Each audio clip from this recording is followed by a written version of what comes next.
And welcome into the Tuesday edition. Robby and Rexrode, 102.5, 106.3 The Game, brought to you by First Horizon, Big Bank Muscle, Small Bank Hustle. Visit firsthorizon.com/get-it-all. Robby Stanley, Joe Rexrode, Nick Keys are here with you on this Tuesday morning. Joseph, how we doing? What's going on? Doing okay. Did I tell you about how my computer fell out of my bag? Did I tell you guys that story? No. Oh, well, I was doing DVD in Lexington, and this computer, apparently I didn't zip my bag. Okay. So while in the middle of the segment with DVD, everything falls out of my bag. This smashes on the side. If you can see this, the hinge is broken, and like it's just hanging on by a thread. Like look at this. You see this? I do see it. Like I can't even close it. You will do. You will do whatever is necessary to avoid using the other computer that you have. Whatever is necessary, he will do. Yeah, it's got to stop.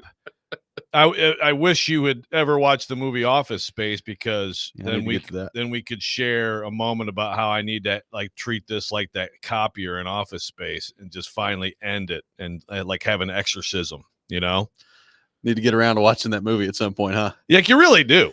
Like it's actually like kind of offends me. And I mean, Keezer, have you seen Office We've been Space? talking about it for 2 years. Yeah, I have. More It's been than a that. really long time. I just said that to myself when you were saying, "Oh yeah, gotta go Office Space," you know. Yeah, like you I've know the seen it. movie. Yeah, I've Holy seen crap! it. The first time I ever saw a scene was at the Preds game, but yeah, It's frequent there. I mean, yeah, it is. I mean, Bring your Mac in, man. Why can you not bring it in? I've been telling you for weeks to bring it in, and I will teach you how to use it. all right, I'll do that. I'll do that this week. Or get Brennan. Somebody like Brennan's been your personal trainer. Might as well help you out there too. Yeah, I don't really want him helping me with technical stuff. Okay. We'll keep it to the Maybe Caroline. We'll keep it to the triceps. Yeah, I could, but they have homework. I want them to do your homework. I'd rather you to take time out of your personal life to help me. You know? Well, I'm just offering. Damn, I have donuts here too. You know, so I'm just doing a lot for you, huh? My goodness. Yeah, there's a lot going on in there. Yeah, there is. That's a party going on in there. It certainly is. Skeezer, how we doing? I'm doing great. Yeah. Aside from that, I'm doing phenomenal. There you go. We got a lot to get into on the program today. Cam Ward throwing the football around yesterday at his pro day. We got a lot to say about that, including the absolute just massive collection of people that were on hand to watch this yesterday at Miami. We'll get into that. John Glennon will be with us at 8 o'clock.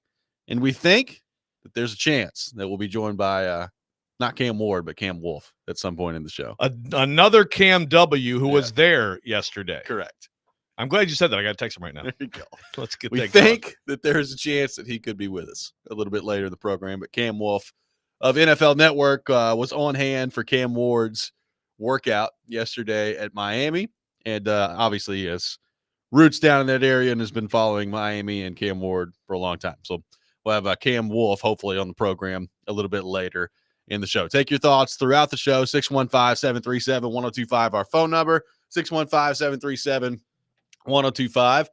So let's just start there. Cam Ward with his pro day yesterday, which yesterday was officially 1 month until the NFL draft is upon us. So we're getting down to crunch time in terms of the Titans, their plan, and figuring out what they want to do here.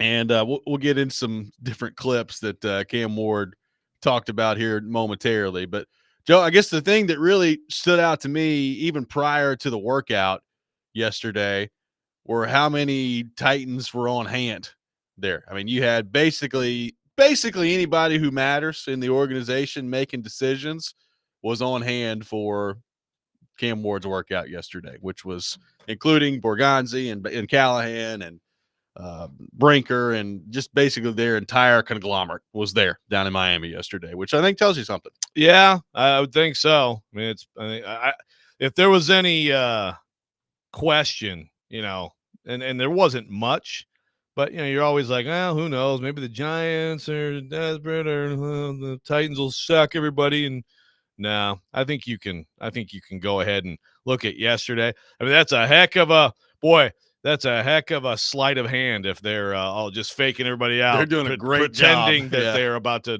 draft this guy and give him the whole franchise. But I think at this point you can call it what's happening on draft night for the Tennessee Titans. Yeah, I mean, they had basically their entire organization down there. and apparently took Cam Ward out to dinner the night before, as Kuharski threw out there yesterday. So you had a nice dinner apparently with Cam Ward, and then he went out there and worked out yesterday. Look, I watched a lot of his workout, Joe. He looked fine to me. I try to keep in mind here that it's a pro day, and it's designed for people to look good, and it's a quarterback in shorts and a T-shirt throwing against no defense in air. And I heard Stilly talking about this yesterday, and he missed some throws high, particularly in the red zone, according to Stilly. I saw some of those. Like I guess he missed a couple high in the red zone that you're worried about. All in all, I thought it was a good workout from Cam Ward. Certainly nothing happened in his workout yesterday that I think is going to change the Titans' opinion of, oh God, can't draft him now because he missed out there. But he did he had the one kind of Zach Wilson moment where he rolled out to his left and he just fired one across the body downfield. And I was like, well, there it is. That's what you were looking for there. So Cam Ward's workout went fine yesterday, I thought. Yeah, we already have a text about another part of it that was pretty amazing, which is that apparently Rand Carthon's a media guy who was interviewing Cam Ward. Yeah. Who was interviewing Cam Ward, not as a member of the Titans to see if he'd like to draft him, but as I guess, NFL Network guy. The first time I saw that clip, like that, it was a tweet from Easton Freeze, and I didn't see who was in it. All it said was, "You're not going to believe this when the wide shot comes in there." And then it did. It was Rand Carthon, and I about spat out my drink. I did not expect that. So it was pretty funny. So, has that been reported? I guess if we get Cam on here, we can say, are you now co-workers with Rand Carthon? Carthon. I guess so. I mean, I had not seen him do anything prior to that from the media standpoint. How weird. I mean, how weird must that have been for him and for, well, I was going to say the guys who fired him, but most of the guys who were there didn't fire him. One of them, I guess you could say, did in Brinker, but how weird for the whole thing. Yeah. Hey, I mean, did he interview them? Was there an interview of them? Hey, Chad, can I come talk to you real quick? Got some questions to ask about your process here at the number one pick. Brinker, like, tearfully approaching him. That's my buddy. That's my pal.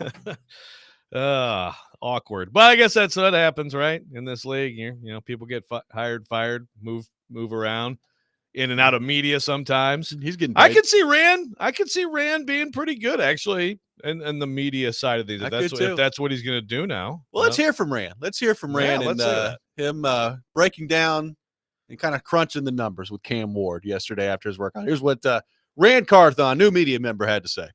But is there anything that's, from your perspective, that's going to make you nervous about making this transition into becoming an NFL player? And that could be on or off the field. I haven't really thought about it. I probably still have to get into it first, actually being a quarterback. But on film, it's the same as college. Besides the D-line, who's obviously better. Every team playing against the highest paid defensive linemen. So, the game could speed up a little bit.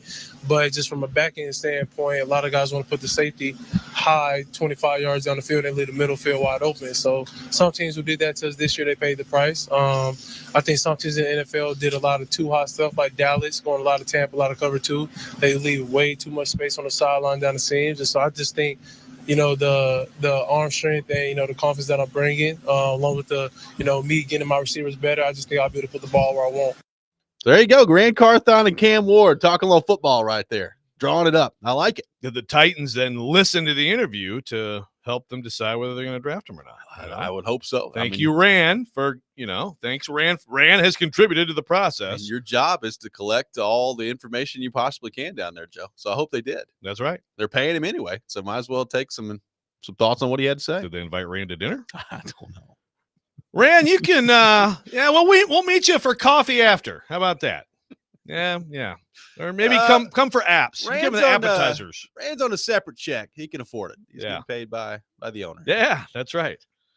Rand's got that got fired by the Titans money, man. If we added that up around the world, fired by the Titans in the last 5 years money, woo, one of the richest people in the world if it was one person. It's significant money that's been thrown around out there. Good for him, though.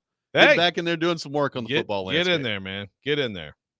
And it was interesting to hear Cam Ward's answer there too about the different defenses that he sees in the NFL. Yeah. He sounds confident. He is confident. There's no doubt. And of course, another thing that happened yesterday is that I guess it was after that throw. Was it after that throw you were talking about? Where he rolled left, he went across his body, and then he went over to he said something like, I solidified it, I think, right? Yeah. Does that solidify it or something like that to all the Titans? I don't know. All the Titans. Well, Brass.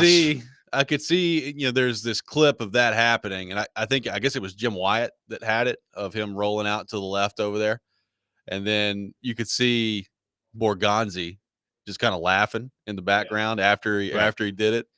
Guess he thought it was a good idea that Cam Ward came over there and did that. But he was laughing, and that's the only thing I could think of the whole time was I wonder what ideas are rolling through his head over there. Oh man, we haven't enjoyed that for a while. Please don't ever stop saying that too. Like, see, if we talk about it too much, then it's like it's gonna. I know we got to be really selective. Yeah, we got to be selective with it. But yeah, it's like, did I solidify it? Don't put that idea in my head, Cam. I hope he's a great general manager because I need him around for a long time. Well, I'll tell you what, this will determine it. Yes, it will. I mean, he's either around for a long time because this guy is great, or he's not great, and you better enjoy it now while you have it. 615-737-1025, our phone number, 615-737-1025. Cam Ward's pro day yesterday. Is that the final straw?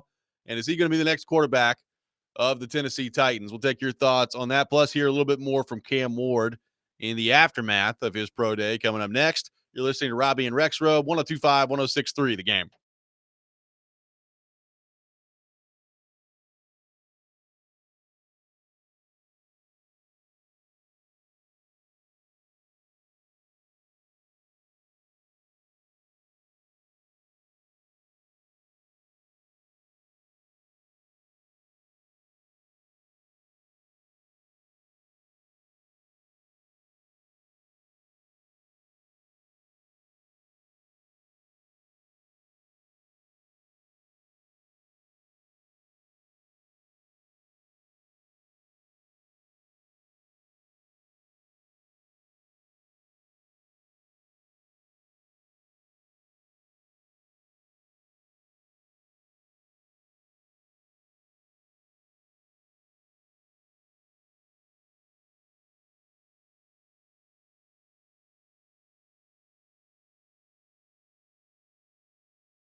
Welcome back in, Robby and Rexrode, 102.5, 106.3 The Game, taking your thoughts on Cam Ward and the Titans, 615-737-1025, our phone number, 615-737-1025. We are live from our Busy Bee Plumbing, Heating, and Air Conditioning Game Nashville studios, home of the $99 yearly Beehive membership where the buzz is always about great service. So, Joe, I would say very high interest on the pro day yesterday from Cam Ward among Titans fans.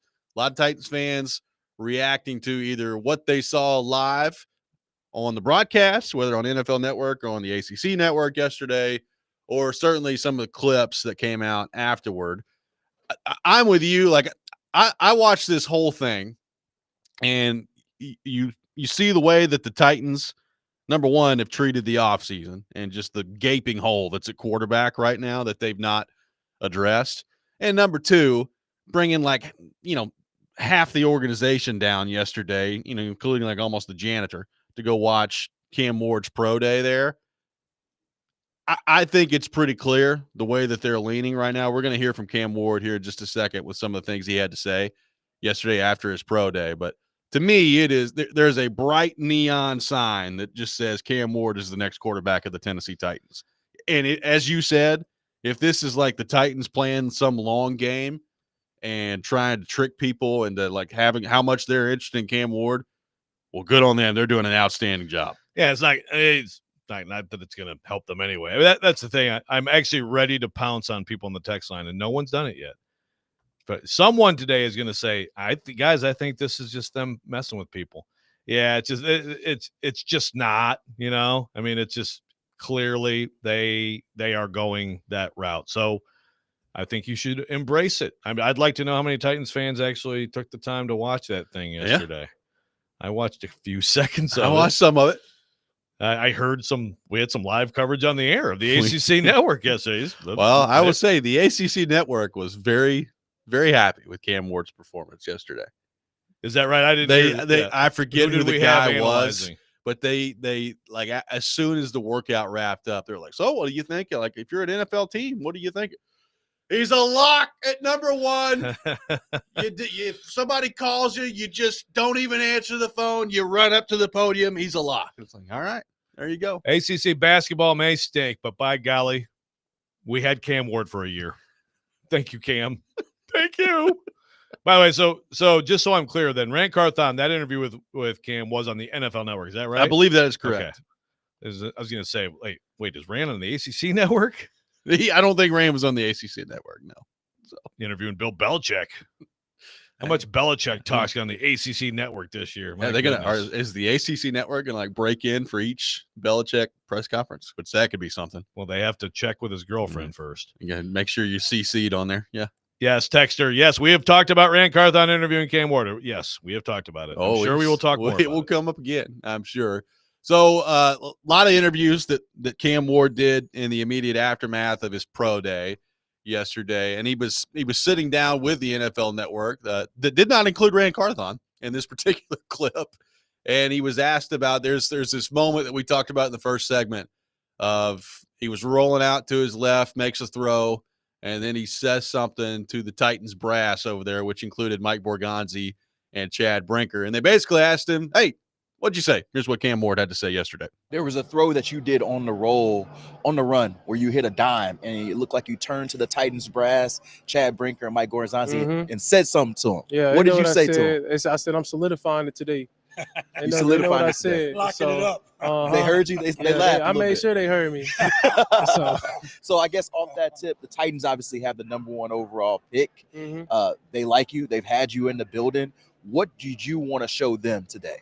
I say not only showing them, but every other team just throwing on rhythm. Whether it's 3 steps on rhythm, 5 steps on rhythm for under in the gun, heavy play action, gun 5 with movement outside the pocket, just showing them all, under center stuff that I didn't get to show as much during the season. Let them know that I'm capable of it. Because at the end of the day, the NFL is not playing under center all the time. They're in the gun, but you got to be able to do it. And so that was the main focus for me. And then other than that, it was just making it all about my receivers, trying to throw them catchable balls, make sure not have balls hit the ground. We had a couple. But at the end of the day, you ain't going to be perfect. You always got stuff to get better at. So that was Cam Ward yesterday with, by the way, Cam Wolf, who will be on our show a little bit later in the program. Cam Wolf, Cam Ward. So when you plan this show, you obviously in this segment we're going to run that clip, and then I blew it by talking about Solidified in the first segment. That's okay. Yeah. All right. Yeah. I'm sorry. It's okay. It worked out. It sounded better when he said it. Okay. It did. By the way, Rand works for CBS Sports, not NFL Network. So we screwed that one up. Sorry. That was CBS Sports Network? CBS, yeah. CBS Sports Network. Interesting. So, all right. There you go.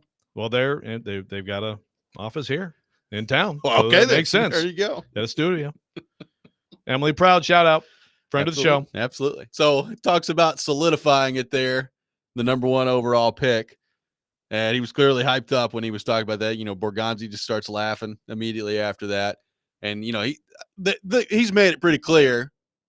And all these guys, Travis Hunter's talked about it. Like, they want to be the number 1 overall pick. They want to have that distinction with them as they move forward here. It's looking pretty clear that Cam Ward is going to be that guy and is going to be the number 1 overall pick.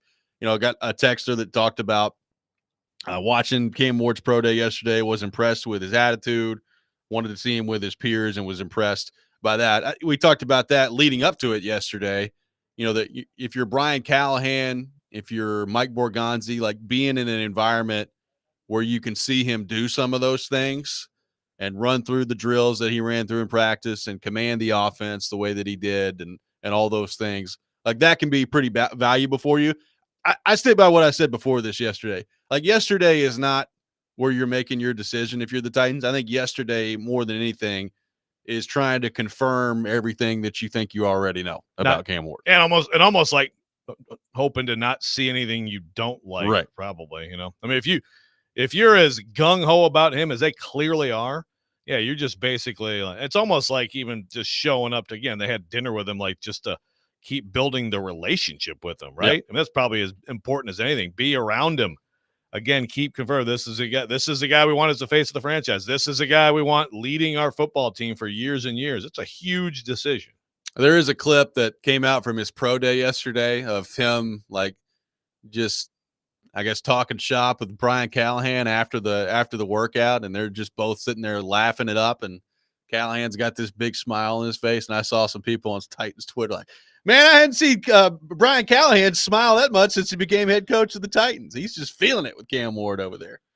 Cam, thank God. I need you to come save my job, Cam. Thank you, Cam. Well, it's funny, like, so if you're Will Levis right now, I mean, obviously we've been talking for months, like, obviously they're moving on, whether he's on the roster or not, he's not going to be the starter. But I am curious, like, what's been the communication, the actual communication between him and, like, Callahan? You know what I mean? Yeah. Is it just, hey, Will, just keep getting better? And, I mean, what can you say? You can't say with certainty what you're going to do. So, like, the official communication of Will Levis is probably just like, get better this offseason, we'll see. And now it's like Levis turns on TV and like, oh my God, he's hugging Cam Ward. Yeah. I mean, you have He's to know. Gotta know. Sure. Yeah. I mean, I'm not saying he does it, but at the same time, like, it is an interesting situation when you kind of had, I mean, a year ago, Will Levis was the franchise quarterback that they were going all in on, and now they are going all in on another. It's back to back like that. You don't really see it that often. Happens quick in this league sometimes. Yes. And I think from the Levis standpoint, I think your approach just has to be pretty simple. It's like, just try to get as improve as much as you possibly can. And then whether that opportunity ends up coming here or elsewhere, and it's more likely going to be elsewhere, just be ready for it the next time you get it. I mean, that to me is what your approach has to be if you're Levis. Absolutely. Like, if you get caught up worrying about them drafting a quarterback, it's like, well, I got news for you, man. They're going to draft a quarterback, so there's nothing you can do about that now. Right. I mean, if you got perspective, when you transfer to Kentucky, who thought you'd even be in the NFL at all, right? So you got to, whatever opportunity you get in this league, you take it. LD from McMinnville says, Jared says this every day, and I'm curious of the meaning. Taking his pants off, quote. Jared said Louis Riddick was ready to, quote, take his pants off for Cam Ward. He's got to stop doing that.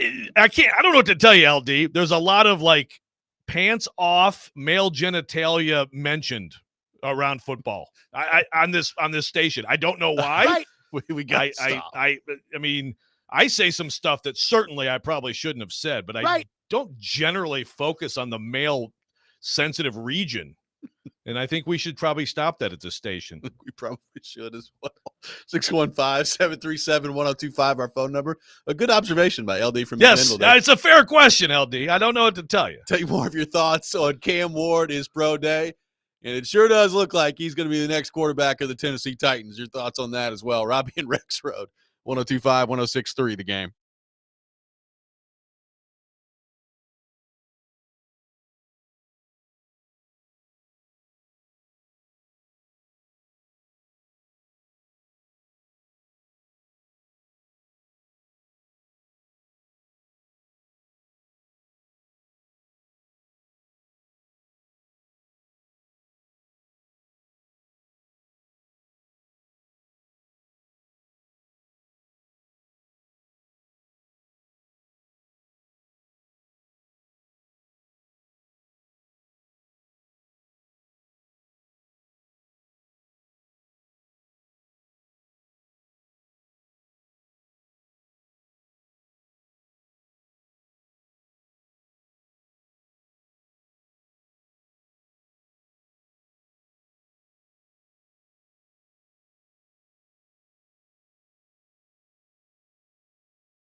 Welcome back in, Robby and Rexrode, 102.5, 106.3, the game. Brought to you by First Horizon. Big bank muscle, small bank hustle. visit firsthorizon.com/get it all. It always makes me nervous when I look over to begin a segment and Rexrode is just chuckling over there. I'm not going to read the text. Just read Austin from Clarksville's text and then my response. Like, we need to this is a family show. But yeah, when someone's good Lord, when someone says on their knees over something, it's probably not praying for them. I mean, okay. I had to do it. I'm sorry. I was not going to do it. I had to do it.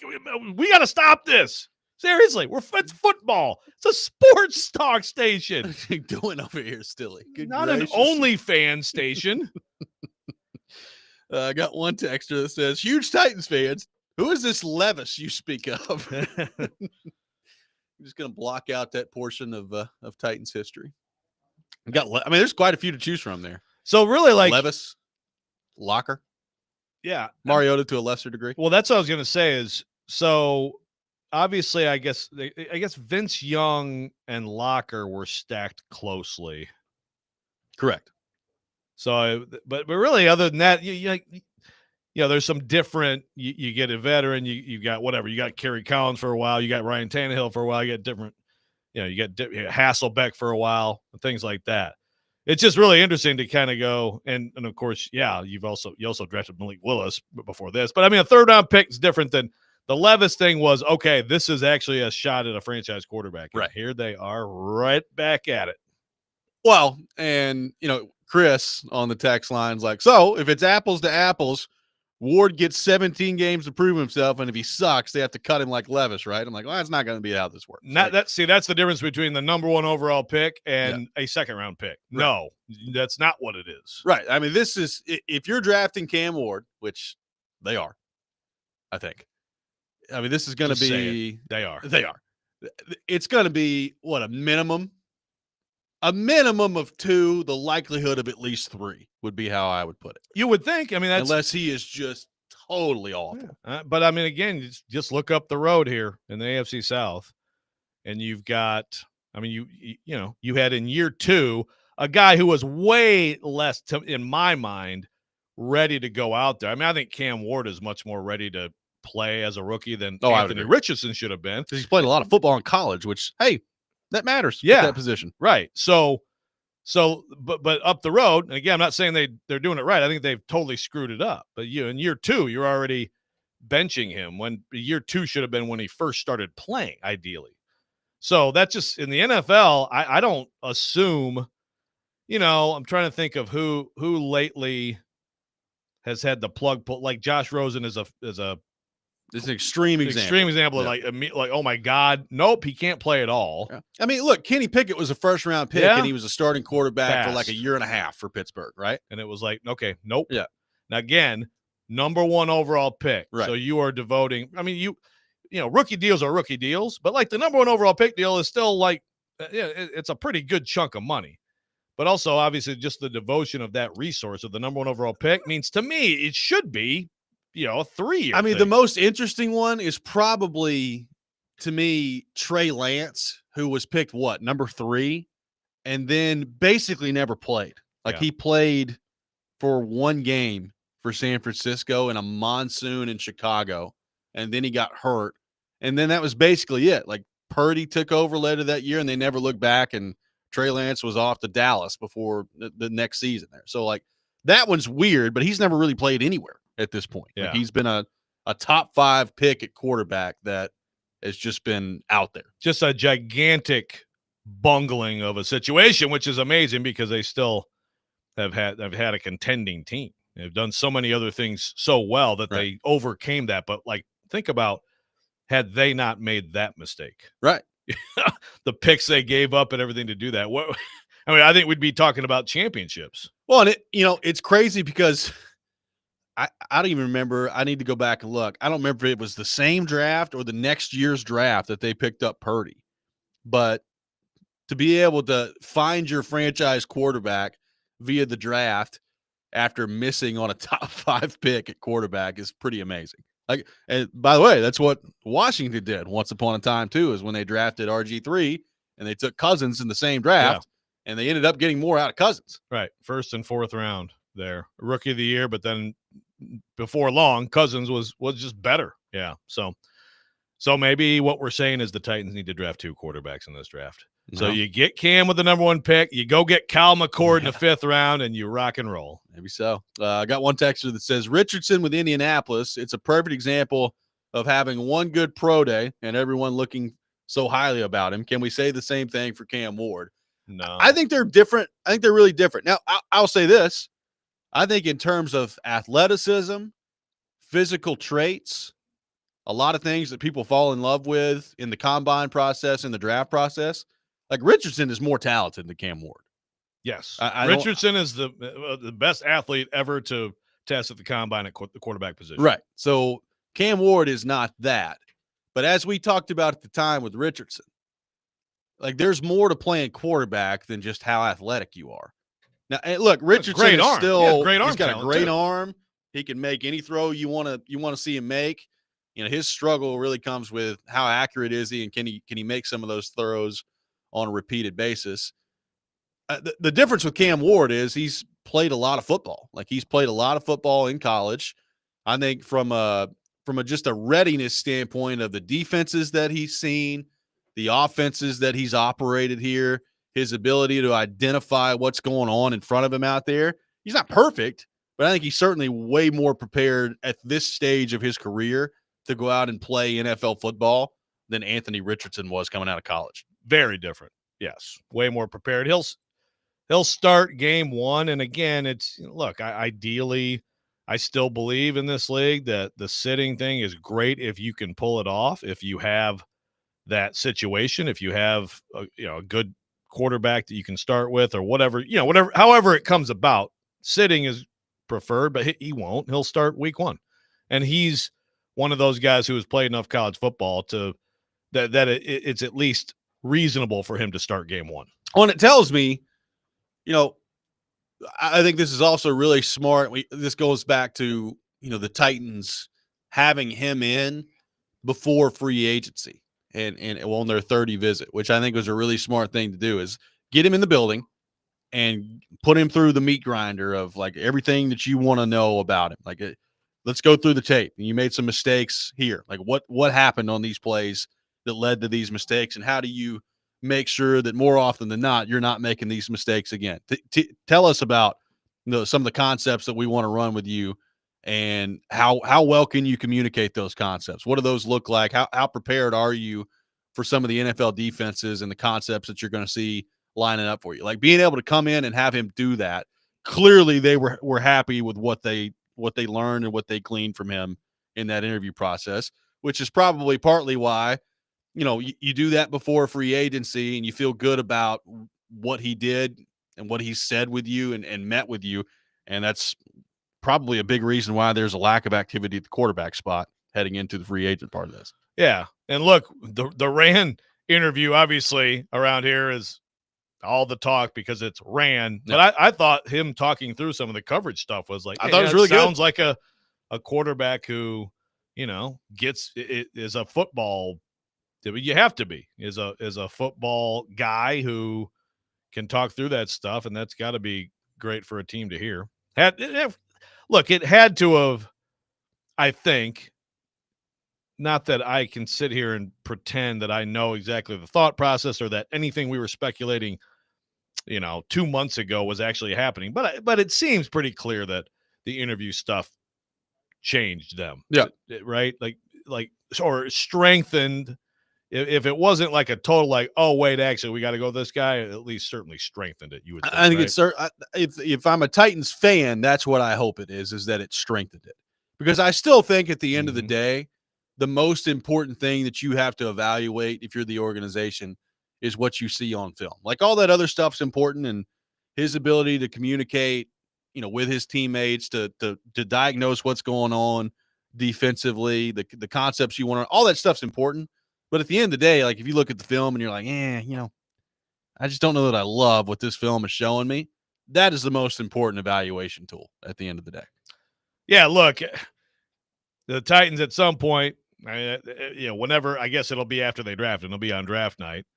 I wouldn't be surprised at all if, Mike Borgonzi says, he was the number 1 player on our board. Right. I doubt that. Yeah, I doubt that that's true. If that's true, then they're different from the general evaluation. And again, some of these, again, it's media stuff, but there's also like, there are teams that are giving this information. It's not like most of these teams have no interest in Cam Ward. Like it's not even a factor for them. There's no reason to misinform, right?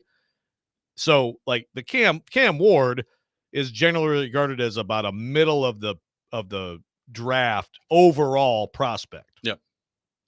So it's a reach. I mean, it's what it is. I mean, it's a reach because of need at quarterback, which I don't advise. I wouldn't do it, but buckle up. They're doing it. Yeah, they're gonna.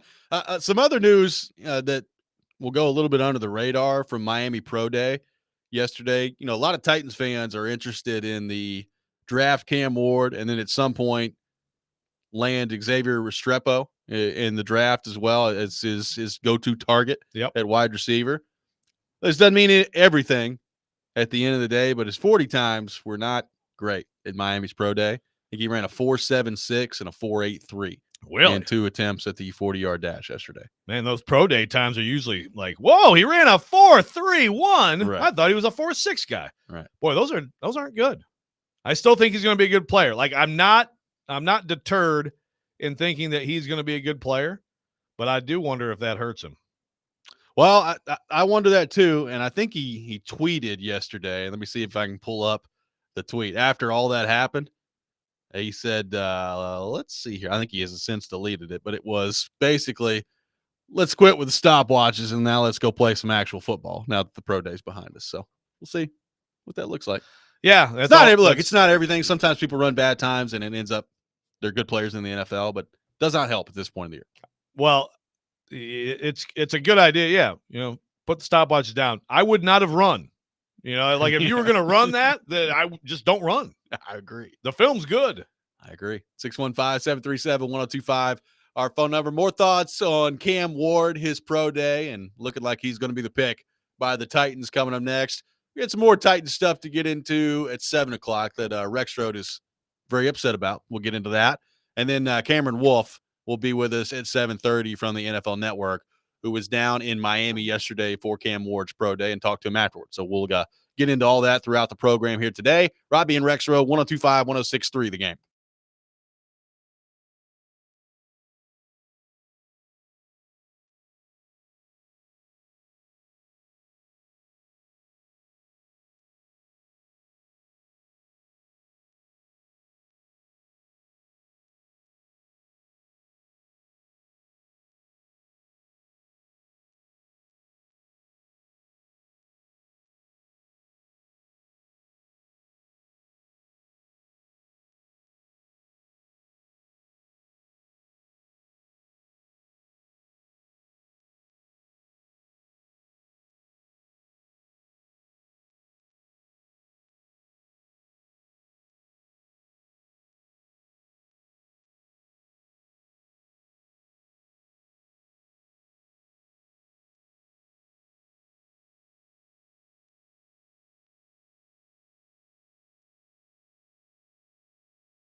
Tune in later tonight to 94.9 The Fan for Vanderbilt baseball as the Commodores host Eastern Kentucky. Pregame beginning at 5:45. First pitch at 6 o'clock. Coverage also available on the 94.9 The Fan app and at 94.9thefan.com. Robby and Rexrode, 102.5, 106.3 The Game. Cameron Wolf from NFL Network will be with us at 7:30.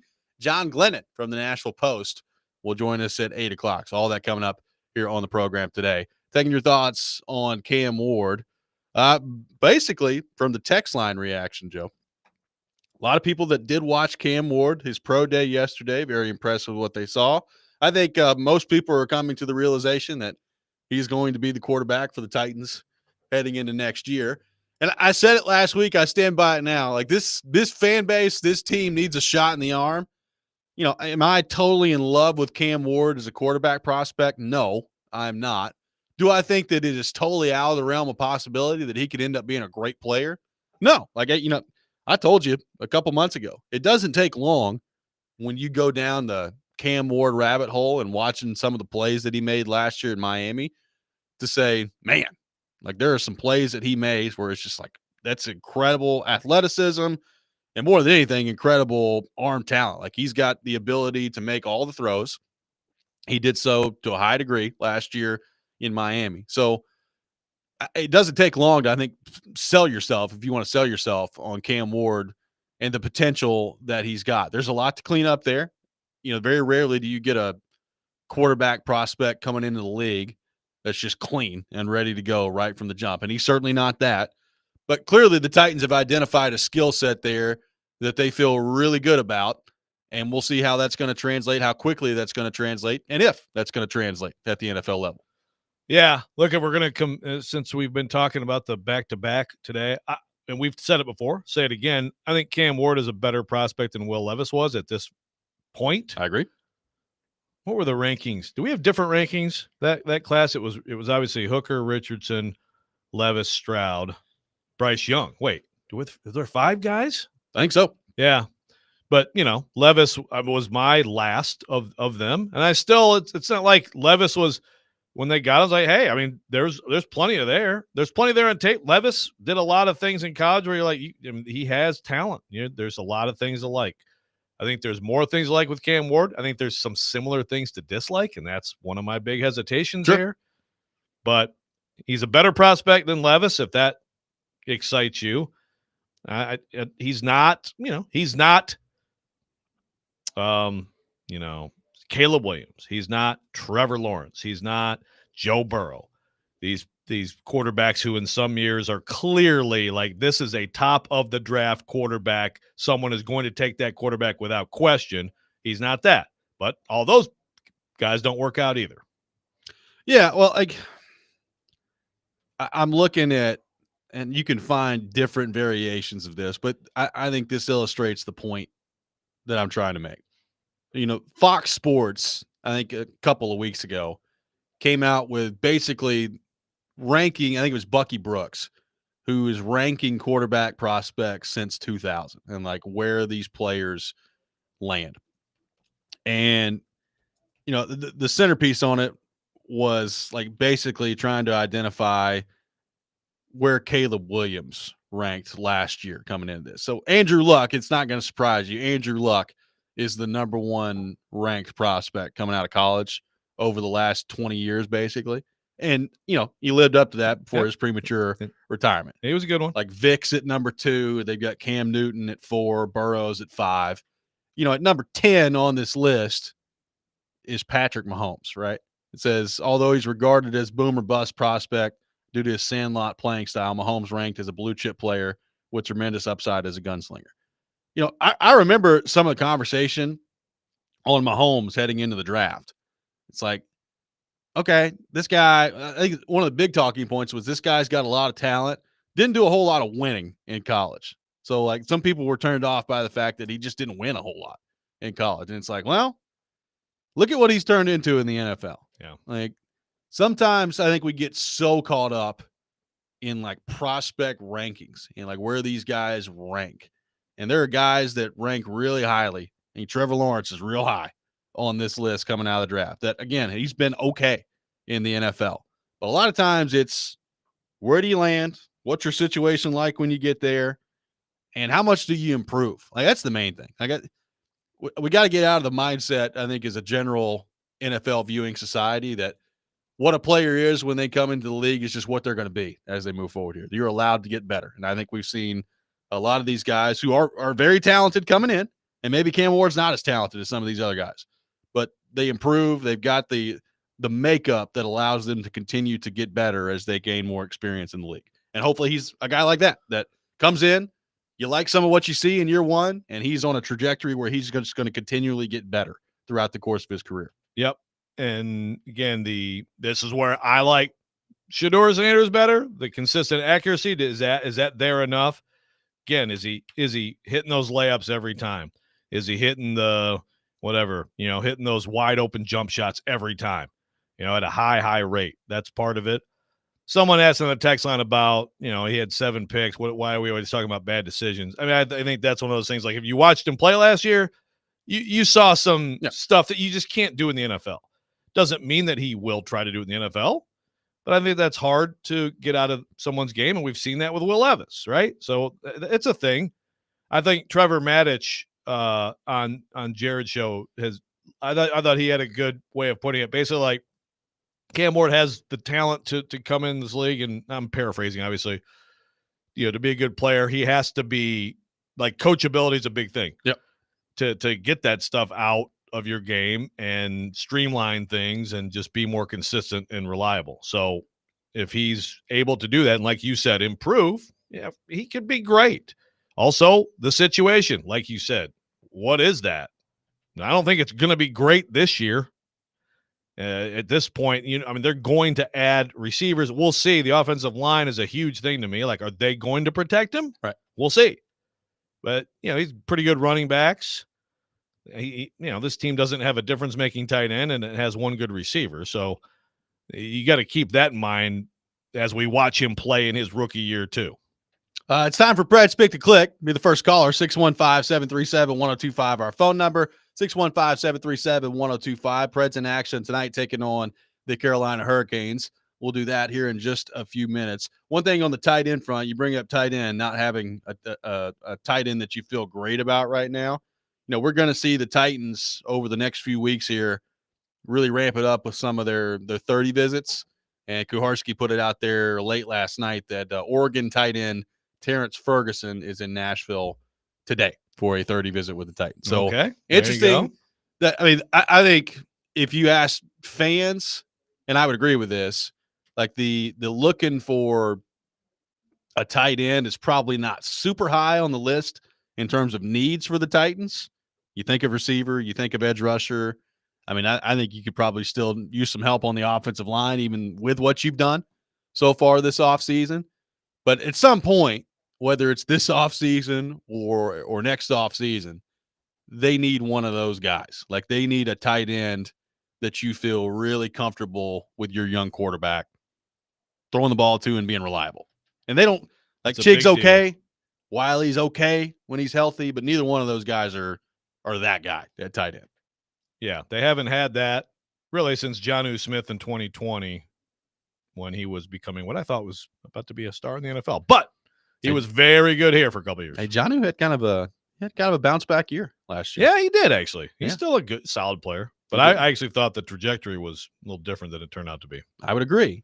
But maybe they would take Jonnu Smith 2019, 2020, that type of player. That would be a big deal. That would be a huge upgrade over what they've had the last few years. Yeah, and again, like Chig had some moments last year, but I think you would agree when it comes to Wiley and Chig, those guys are like okay tight ends that are like low-level starters at the high end of it. It's probably low-level starters, and they're probably better served as like tight end number 2, both of them. And if you've got 2 tight end number 2s, is it the end of the world? No, but it doesn't necessarily, like, neither one of those guys screams security blanket for Cam Ward to me. Right. No, it's one of many things he's going to need. Yes, it is. Let's go. It is time for Preds Pick to Click. Standings updated in the competition. Rexrode remains in first place with 15 correct answers. Listeners move a step closer. Last time out, they're at 11. I remain at 7, where I've been for a while. And Keyser, I don't think has scored in this competition since the Clinton administration in the late 90s. He's got 4 correct answers in the competition. With that in mind, let's head back to our 1025 The Game phone line, driven by WilsonCountyHyundai.com. Welcome in Brandon to the program. Brandon, good morning. Thank you for calling in.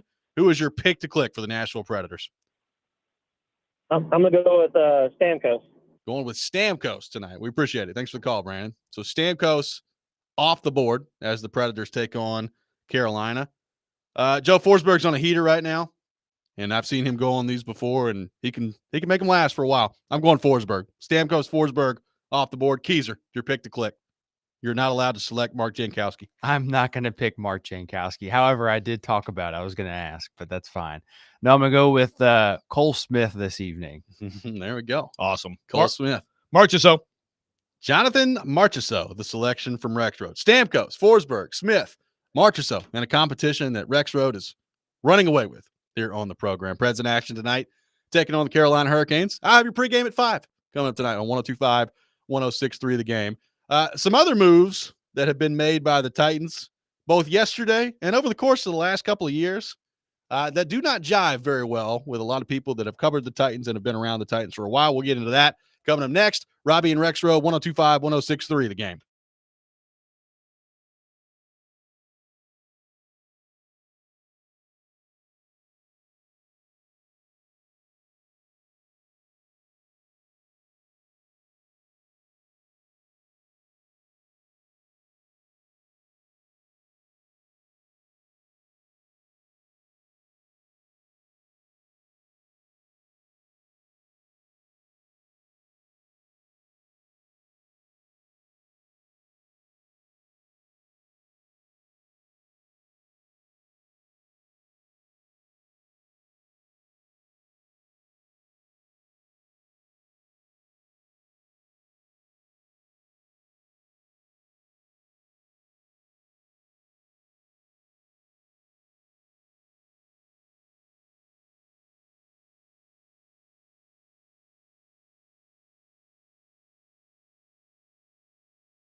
Hour number 2, Robby and Rexrode, 102.5, 106.3 The Game, brought to you by First Horizon. Big bank muscle, small bank hustle. Visit firsthorizon.com/get-it-all. Robby Stanley, Joe Rexrode, Nick Keyser here with you. Cameron Wolf from the NFL Network will join us at 7:30. He was down in Miami yesterday for Cam Ward's Pro Day and interviewed Cam Ward in the aftermath of it. So looking forward to getting Cam Wolf on the program coming up at 7:30. John Glennon from the Nashville Post will be with us at 8 o'clock. So lots coming your way over the next hour here on the program. And Joe, the Titans made another move yesterday that none of us saw coming, that generated a lot of reaction on social media. Kuharski's the first one that I saw that brought it to the attention, and that was the firing of Robby Boren, who is a longtime PR guy for the Titans. He was here when the team came here. He was here through the Super Bowl run with McNair. He has been a part of this organization for a very long time, and now the Titans have moved on from Robby Boren as their director of PR. Your thoughts on that move, which joins in line, as Kuharski has pointed out, with several moves over the last couple of years of the Titans moving on from longtime employees that really don't have anything to do with winning or losing football games. Yeah, it was shocking for me to see that Robby Boren is out with the Titans. Got into a little back and forth with some Titans fans on social media about it. You know, Paul Kuharski wrote something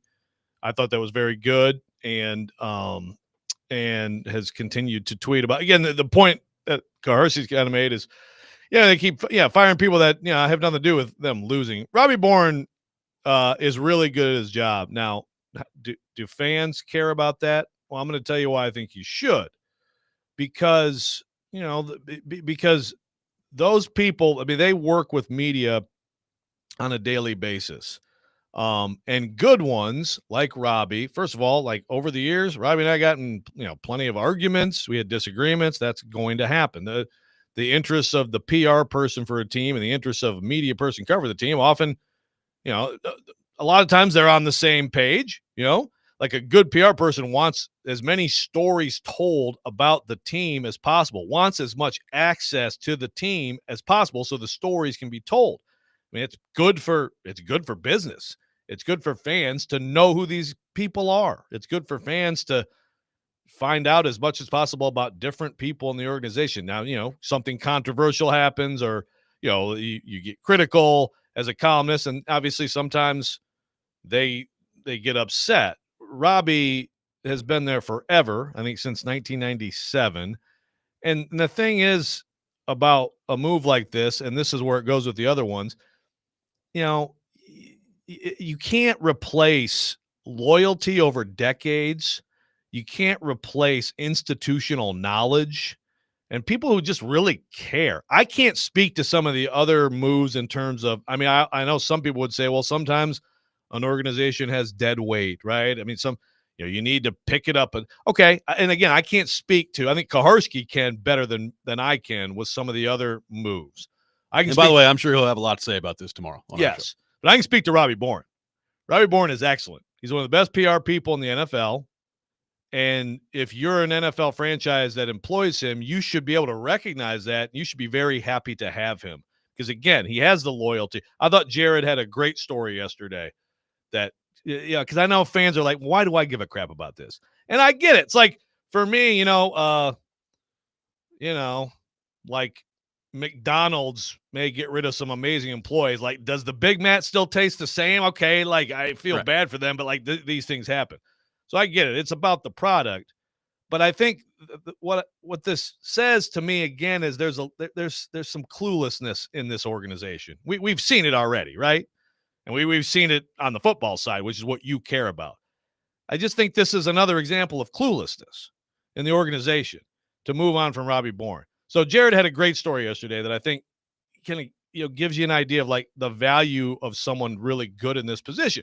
Jared was talking about how he at one point was talking about Bud Adams and how he should be in the Hall of Fame. And he had a segment at some point and he's talking about that. So immediately Robby, who was listening to the show, sends him a lot of information about Bud Adams, but he's ready with it. He knows it. So the next person comes in. Do they have any of that knowledge? Do they care? That's what you lose. And I know some people are like, well, the access has been terrible lately. Yes, the owner of this team wants no part of talking to the public, but you can't blame the PR. It has nothing to do with people for that. PR. That's her.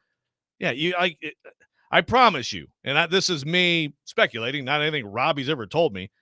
He would prefer, I would say, for her to at times be publicly available. I think anybody in that job who's good and gets it wants people to be available and to speak. We recently had Dan Moore signed by the Titans, and then they did no media availability. They had Jim Wyatt. And by the way, if you want to talk about Robby Bourne and his impact in this franchise, if you're a Titans fan, I assume you probably love Jimmy Wyatt. Everybody loves Jimmy Wyatt. We love Jimmy Wyatt. You know, as a media person, I hate losing someone that good to the PR side, but boy, that's a pretty good hire for the Tennessee Titans. Right? Yeah. I'd say that's a pretty good freaking job by Robby Bourne and those guys to get him over there. So, what was the story I was telling? I just got sidetracked by that. I don't know what I'm story you're flustered. Well, I'm flustered by this. I had a story that there's I a was lot of telling thoughts before. about this on the text line. Oh, no, Dan Moore. Hold on. I'm sorry. No, go ahead. Dan Moore. So here's an example. Again, I don't know how this all came about, but the Titans have no availability, and they just have Jimmy Wyatt talking to Dan Moore for their website. I don't for a second believe that Robby Bourne, that there are PR people in the industry who think that way. Like, let's have our own stuff, or let's keep it locked down. Let's limit media. Let's limit information to the fans. That's not Robby Bourne. That's why it's a big loss for fans too. And so when I see that happen, and now I see that Robbie's out with the Titans, I do wonder a little bit, where are things going with these guys? Are they going to lock things down? Which is an idiotic thing. If you're the Tennessee Titans, you need to be as open, accessible, available, especially in this time of terrible football, product, as you possibly can. Well, and again, like we talked about it at the time of, they had never done that before. Like, they had never signed a bunch of free agents and then said, like, yeah, okay, nobody's having a press conference right now. Again, is it the world's biggest deal if they start winning football games? No one's going to care if they start winning football games. But it does kind of show you, like, Robby Bourne's been around for a long time.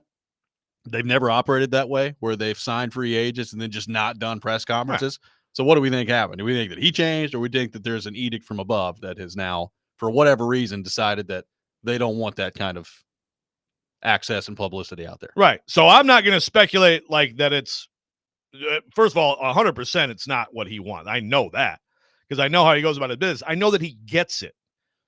I have no idea like if that's like a source of conflict or anything like that. I don't know. But there's no way that that's something that he wants. And so now, is this where the things are going with these guys? Here's the thing. Cam Ward is going to dictate, this new group of people, or 100% newish. You got Brinker in there.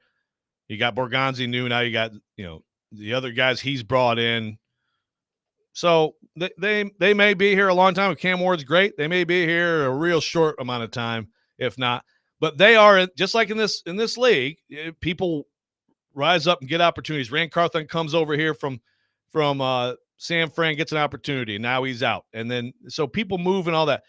In these organizations, when you have these consistent people, and so now these guys who may be here for 2-3 years, they come in here, mess it up, and he's out of this job, and he never should have been out of it. And there's a big value in having people who are loyal and competent. And I just think it's just a massive, massive mistake by them. 615-737-1025, our phone number. A lot of your thoughts to get to on this. Some questions for Rexrode, which we'll get into coming up next as well. Cam Wolf from NFL Network will be with us at 7:30. We'll get into Cam Ward's pro day with him. Robby and Rexrode, 1025, 1063, The Game.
Welcome back in, Robby and Rexrode, 102.5, 106.3 The Game. Taking your thoughts on our phone and text lines driven by WilsonCountyHyundai.com, 615-737-1025. Cameron Wolf from the NFL Network will be with us to talk about Cam Ward. We're going to get to Cam on our 102.5 The Game phone line here in just a few minutes. So a lot of Cams on the program here today. Well, there was a Cam, by the way, real quick, there was a Cam who also texted in, and I wanted to get to this. So I will throw this out real quick. Maybe the same Cam. We'll see. I mean, this could be Cam. This could be self-scouting by Cam Ward.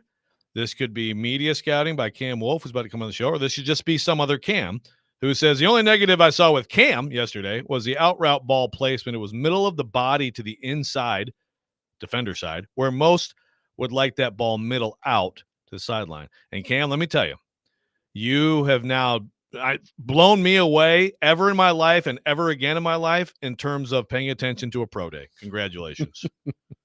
Now, that is dedication to the craft. That is dedication to the pro day. I respect it.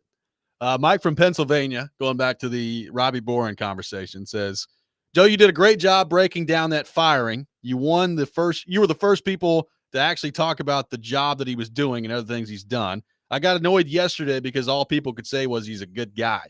Tell me about the job and why he is a loss, not that he's a nice person. Yeah, well, thanks. Yeah, that's the thing. I get it. Like, fans are like, okay, great. So he's your friend. Okay, your friend lost his job. Why do I care? And it is more than that. And again, look, Kaharski's been going on a rampage here. I guess I can try to find some of these things from He's Kaharski. fired up. But think about that. Listen, let me tell you something. And this is something that matters too. Like, be real with people. And Robby has been mad at me for things I've written and, various things. I've seen Robby and Paul get into it like, I like to snipe at Paul. And, sometimes, let's face it, he's a turd who needs to be stepped on this program, right? As much as we love him. But I've seen those guys absolutely go at it. But when it comes down to it, there's a respect because, again, you're talking about competent people who get it. Yeah. And, and again, Paul's point here is, look at this organization. What are they doing? Like, are they I know they'll tell you that they're trying to improve things. And look, they may bring someone in who's very good, but it's still not the same. Like, to me, if you're going to do this, I hope that Dwight Spradlin or Jared Puffer, I hope that they get elevated, but I'm not optimistic that's going to happen. So they're going to bring in somebody new, and there's just a lot of value in having that continuity. And again, having the loyalty, man.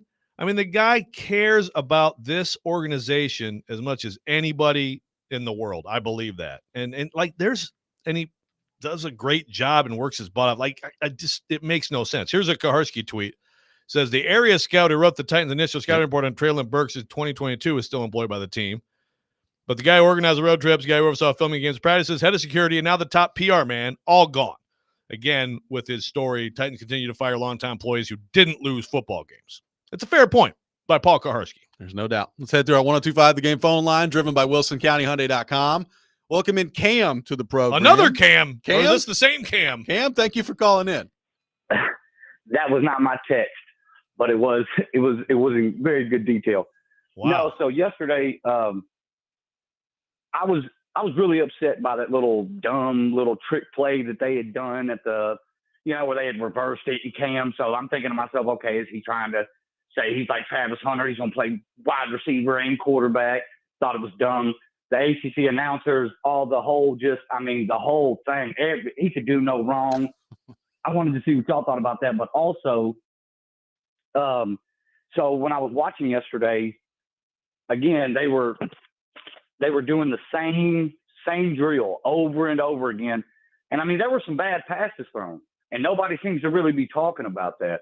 And I'm kind of curious, like, why nobody's talking about. So what happens if Shadur's day, he comes out and just blows everybody away? And like they said yesterday, before the thing started, we don't want any balls on the ground. That'd be a perfect day. And then every time a ball hit the ground, all of a sudden it wasn't a big deal. Thanks. Yep. Thanks for the call, Cam. I think on the drill part of this, he talked in the aftermath of it. Like that was basically what they did at the pro day yesterday was how they ended practice in Miami. So they ran through a bunch of the drills that way. One of the balls that hit the ground at least, maybe more than one, were dropped. So you got to keep that in mind.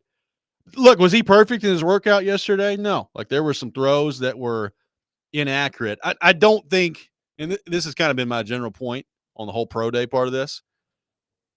I don't think you make a huge deal of the pro day in the positive or the negative unless it is just brutal. Like even somebody that goes out there and lights it up in the pro day, it's like Zach Wilson, like you said. Yeah. I mean, I think pro day is more about how they're interacting with their teammates, what kind of command do they show, and can you avoid the absolute disaster? Like you're looking for your pro day to largely confirm what you already think about the guy. I'll put it to you this way. The Titans are not making their decision to draft Cam Ward number 1 based on what they saw yesterday at their pro day. At least I hope not. If they are, they're in big trouble as they move forward here. Yeah. And if they all of a sudden look at Shador's pro day and say, whoa, these are way better throws. Never mind. Same you're thing. out, like Cam. if that's how you're making your decision, you're in some deep trouble. Yeah. Yeah. I'm with you. Like basically, if it's just a total disaster, then okay, then it's notable. Other than that, again, it's to me, sure, it's a good thing to see a guy actually see the ball come out of the hand, right? Nothing wrong with that. See it in person. Yeah. And, match it up with what you think you saw on film. There's some value in that, but I think it's more than anything, it's just building the relationship. Titans went down there, take him to dinner, hang out with him, be around him, and continue to get to know him because he's about to be the face of the franchise. Well, and by the way, like to Cam's point there, like some of the balls being inaccurate, I mean, it kind of is right in line with what we've talked about with Cam Ward the whole time, which is I thought yesterday's workout, he made some unbelievable throws where you're like, wow, I mean, that was just an absolute strike right over the middle of the field in stride 30 yards down the field. And that's what you want to see. There are some throws that he makes that get away from him and that are inaccurate. And we've talked about that the whole time. Like he's not a totally clean prospect coming out of this. Right. And I'm here to tell you, when they draft him at number 1 and he's a starting quarterback, there are going to be some bad games that he has this year. I mean, prepare yourself for that. It's not going to be just smooth sailing from him throughout the year. Your hope is that whatever the baseline is of where he starts, that there's significant improvement on that throughout the course of the season. And by the end of his first year, you're looking and saying, yeah, we feel pretty good about that guy's chances of turning into a quarterback that you can win with. Yeah. And again, when Levis was done with his rookie year, which again, he played half the year, I was more optimistic than pessimistic about it. I wasn't convinced he was going to be a star, but like I felt better about Will Levis after his rookie year than I did with him coming out of college. I would agree with that. I still I would say, and I said this last year, and I stand by it now. I think we were probably guilty around here of blowing that up a little bit more than what it actually was. Like he was fine his rookie year. Like you want to see more than that from Cam Ward in his rookie year. Yeah, that's fair. And that's also where you get into, are the Titans supporting him enough? Correct. We're going to find out with the offensive line. We know they have to do more work other than that. No doubt. 615-737-1025 is our phone number, 615-737-1025. Cameron Wolf from the NFL Network will join us coming up next. He was down in Miami yesterday for Cam Ward's Pro Day. Spoke with Cam Ward after the Pro Day. We'll get his thoughts on everything he learned yesterday. Robby and Rexrode, 102.5, 106.3 The Game.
Welcome back in, Robby and Rexrode, 102.5, 106.3 The Game. Robby Stanley, Joe Rexrode, Nick Keyser here with you on this Tuesday morning. Talking some Titans and Cam Ward's pro day yesterday. And to help us talk more about that, we head to our 102.5 The Game phone line, driven by WilsonCountyHyundai.com. And welcome in our friend Cameron Wolf from the NFL Network. Cam, good morning, man. How you doing? I'm doing great. How are you guys doing this morning? Doing awesome, man. Really appreciate you taking time to be with us today. So, Cam, you've been all over this. You were at Cam Ward's pro day yesterday. You saw the workout. You spoke with him after. What stood out to you the most yesterday with Ward, his performance, and the way that he kind of handled things yesterday? Yeah, I think for me, his words that he said to the Titans brass as he threw a pass in the pro day kind of gave a feel of his confidence and his swag and just some of the things you don't necessarily see on tape. This is a guy who, from people I've talked to in the league, has separated himself as the top quarterback in this draft. I think in the media, there was a lot of perception early on that it was him and Shador neck and neck. And from what I understand, it's clearly Cam. And the Titans wanted to go up and see and feel him up close. I don't think he did anything to hurt his standing as what I believe will be the likely number one overall pick. Well, I assume you probably, just being in Miami, right, familiar, just watched him some this year, right? I mean, I assume you can probably have a pretty good what do you think of him as a prospect? I know some people have said, this isn't a great quarterback class, but obviously it just matters of the quarterback that you pick as a team. So what do you think about him, his ceiling, and maybe how you'd compare him overall to some of the better prospects of recent years? Yeah, you only need one guy if you're the Titans with the one pick. It doesn't matter what the other guys do. I think that he's going to be a really good quarterback in this league. I think that his development from Incarnate Word to Washington State to Miami this year has been impressive. And I will watch games and see how he lifted that Miami program. That was a program that's been dying to have a quarterback for decades, and he gave everything they needed to have. The way he plays, he's very loose. It's not a stiff style. He will make plays in and outside of scheme, but his arm slot may be sidearm sometime, and maybe 3/4, maybe over the top. And he just makes plays happen. I talked to him after the pro day, and he jokes, there's a right way and there's a Cam Ward way. And that's what you see when you watch him. And he's creative. He can make plays with his legs, but he's not a natural runner. But I think that he's a guy that, if you're looking for excitement into a fan base, you're looking for a guy that's going to add talent and, more than anything, add ceiling at that quarterback position. He brings it. Now, what is he year one versus year three? I'm not sure. But I do think that of all the quarterbacks in this draft, he has the ceiling that may get you excited like you did for Jaden Daniels, like a Caleb Williams, like a Drake May last year. So to that point, he's also played a lot of college football. He's played a lot of games, and just the readiness to be able to play and ready to go immediately. I mean, looking at the Titans quarterback room right now, it's Brandon Allen and Will Levis. So if the Titans draft him at number one, he's probably going to play immediately. So from that standpoint, how do you view kind of the readiness from people that you've talked to about him, of him being ready to step in and kind of handle the NFL game immediately? Yeah, I think he's ready. I've talked to a lot of teams who say maybe one of his more underrated skills is how smart he is. We talk about his skill set all the time, and he obviously has a very quick release. It jumps out of his hand. He can make plays and make throws from any stance, but he knows the game. He really impressed the Titans and the Giants, from what I understand, in their meetings and team facilities on what they did with the board. And really, like, the intelligence is what helps you translate to the NFL so quickly, because and I was talking to a coach about this. A lot of times you see guys who they play with a clear mind, like Cam Ward does. It helps them in the league because things only get faster. And so when you see guys who hold on to the ball forever, it's because their mind's not clear. They can't process it as quickly. They're not as clear in thought of who to go to the ball with and where. And Cam has that aspect. So I think that he'll have no problem being a starter in year one. Now, I think he comes behind a series of quarterbacks and C.J. Stroud and Jaden Daniels, who had two of the most impressive rookie seasons in NFL history. So you probably have to have perspective. Is he going to have one of those seasons? Probably less likely than not because of just history. But that doesn't mean that he can't have some success as a rookie. So I do think that he can be a rookie starter and definitely be a lot better than what Tennessee's seen at the position the last couple of years. Yeah, well, that's where I was going to go, Cam. Is obviously Will Levis, didn't work out here last year. There was some promise from him, I thought after his rookie year, and it kind of fell apart last year. And one of those things is, Levis came out of college and it was like, yeah, he just sometimes he it's a little bit of hero ball. He tries to make risky plays you can't do in the NFL. And we saw it last year. And I think sometimes with Cam Ward, there's some things that as fun as he was to watch, some things he did last year that I'm like, man, that's just not going to work in the league. Do you think that, that he can, I guess, get that out of his game? I honestly don't think he needs to get it out of his game. I think it's just deciding when to use it. So I actually had a conversation with Brian Callahan before the pro day about this, and I brought up that same thing to him about the perception that he can only play off schedule. He can't play on time and on rhythm.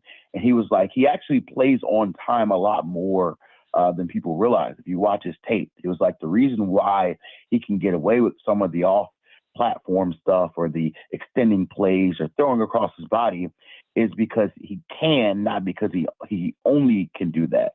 And he said that he felt like in a new era of quarterbacks, you have to allow them to be themselves. And it's funny because, obviously the new general manager, Borgonzi, was in Kansas City, and he also was explaining to me the process of Mahomes. And he said a lot of people didn't want Mahomes, not in the Kansas City building, but outside of the building because they felt like it wouldn't translate. Felt like his game wouldn't translate. He's playing too much backyard football. He's throwing all these sidearms. Like, this isn't going to translate. And it's more the game, the NFL game translating to these guys' skill sets rather than the other way around. So not saying this is going to be Mahomes, but I do think that you look at a skill set like Cam Ward and you don't try to fit it in the box. You try to figure out, okay, how can we maximize this? And I'd imagine if he ends up the Titan, then Brian Callahan will do all he can to maximize Cam Ward. So, Cam, you know how this is. We're a month out from the draft now, and everybody in Nashville, along with everybody else around the league, is just trying to read tea leaves here. And it seems from the outside looking in that it's pretty obvious that the Titans are taking him at number one. Based on your conversations, based on kind of your read of this situation, do you think that it's a foregone conclusion that he's the guy at this point? Like, how do you view the Titans' approach to this as we're now less than a month away from the opening night of the draft? Yeah, I would say likely that they take him as number one. I don't know if it's a foregone conclusion yet, just mostly because of the appeal and the unknown of who makes them a Godfather offer. And I think that to me is the big unknown. I think that if I had to handicap it, I think there's a very high chance Cam Ward goes number one overall, and a likely chance is to Tennessee. Now, the Giants have been the team that, from what I understand, have called Titans the most and tried to see, what will it take? I don't know if we're at kids yet.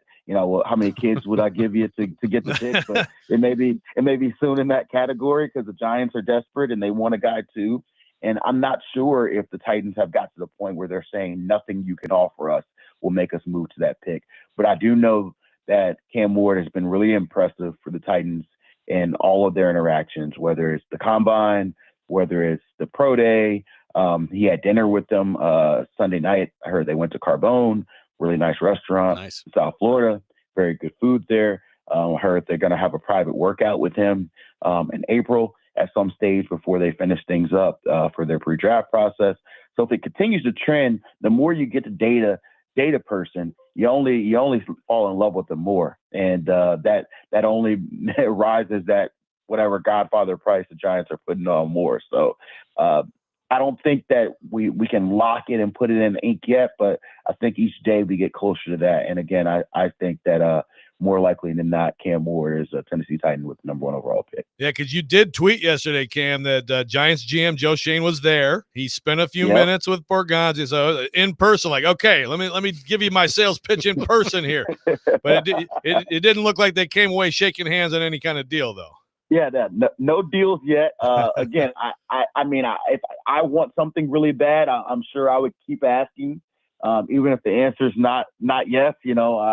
Hey, what about this? You sure?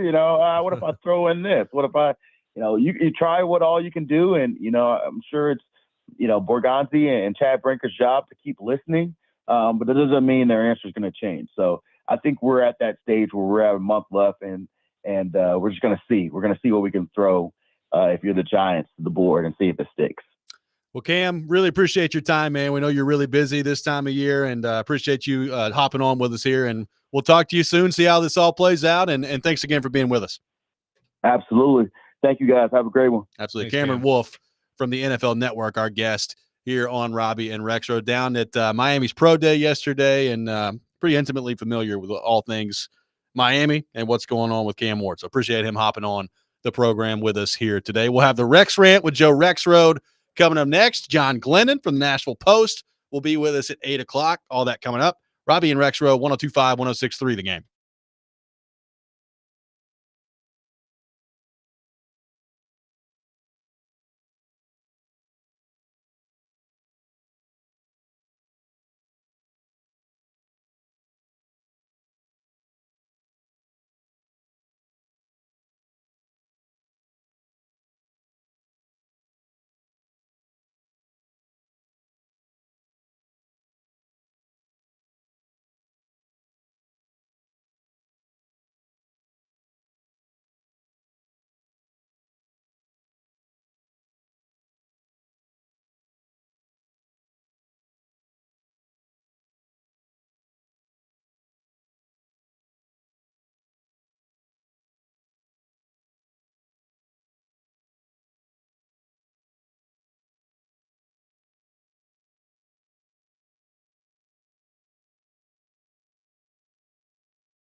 Sometimes he wakes up on the wrong side of the bed.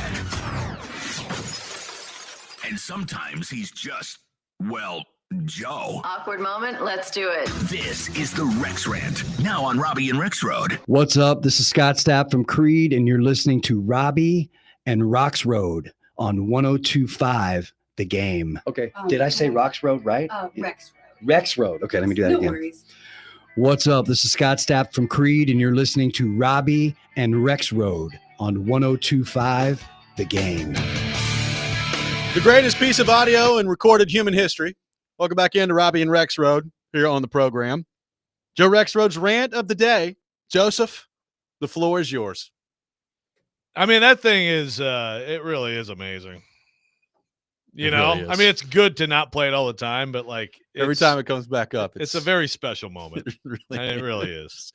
I still will get people that just randomly bring that up to me on like the concourse at Bridgestone Arena. It's something that lives on forever. Yes. Thank you, Scott Stapp. Rexrode. Thank you. Please. We will play that over and over again. We will cherish it. I'm still holding on. You to promised to never again sing a song. And I think that we have a perfect world. I'm still holding on to hope that he's well aware of who you are and how much you talk about him, and just totally butchered your name on purpose. That would be and amazing. then acted like you didn't. I mean, believe me, that would be amazing if that were true. Okay, well, I'm going to talk today. We've talked about Robby Bourne and the Titans, and just the mistake made by the Titans and the lack of understanding of valuing people who bring a lot of value, and trying to explain to people, again, like that job, which whatever you want to call it, communications person, PR person for the sports teams, why they matter, why they're really important. So I'd like to contrast that with someone who doesn't get it, who's doing the same job. He's the sports information director for the UConn men's basketball team. Okay. Now here's an example of someone who doesn't get it. So you may have seen this, but Dan Hurley, this is, I guess it's every day we sort of rant Dan about, Hurley. We have a Dan Hurley related rant, right? But Joey Ellis of the Queen City News took a video of Dan Hurley coming off the floor after the loss to Florida on Sunday, and Dan Hurley coming off the floor, basically, to paraphrase, I mean, we could, I guess, play it and bleep it, but to paraphrase, like, well, because Baylor is coming out to the floor to play Duke, and he's walking past the Baylor, like, well, I hope the refs don't bleep you like they bleep us, Baylor. Good luck, Baylor. Hope they, So he's screaming that, again, screaming about the refs after a game that was not controversial at all, and it was not like a tough whistle game for UConn. He's just a coach who complains about officiating. You can't just take an L, right? I mean, so that's what that is. So Joey Ellis takes this video, and it absolutely goes viral. He's standing in the tunnel, takes the video. Yeah, I hope they don't bleep you like they bleeped us, is I guess technically the quote. It's got over 1 million views, all that stuff. So reportedly, UConn Director of Communications Bobby Mullen asked him to remove the video and threatened to, quote, ruin your life, end quote, if you don't take it down. That multiple other reporters covering the team heard this threat from him, and Joey Ellis, to his credit, did not take it down. Hell no, I'm not taking it down. So here's the statement. So this is someone who doesn't get it. Things happen, man. It's not ideal if you're Bobby Mullen. You're doing PR for UConn. You've already got Danny Hurley. Boy, that's got to be a handful on a daily basis, right? The stuff he says, like at press conferences, it's got to be a handful. It's got to be a stressful job. But are you kidding me? You're threatening someone to take down a video. And here's the worst thing is that he then put out a statement. Okay. This is the statement from Mullen. Quote, the lasting image of Coach Hurley leaving the court should have been his talking off the court arm in arm with his seniors, overwhelmed emotion. Instead, a reporter was in an area he should not have been, recorded on his cell phone a private comment made to members of another coaching staff, end quote. Are you freaking kidding me, dude? in an area he should not have been. It's called the tunnel.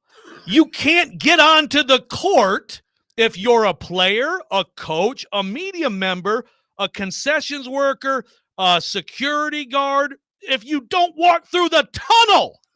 You freaking idiot.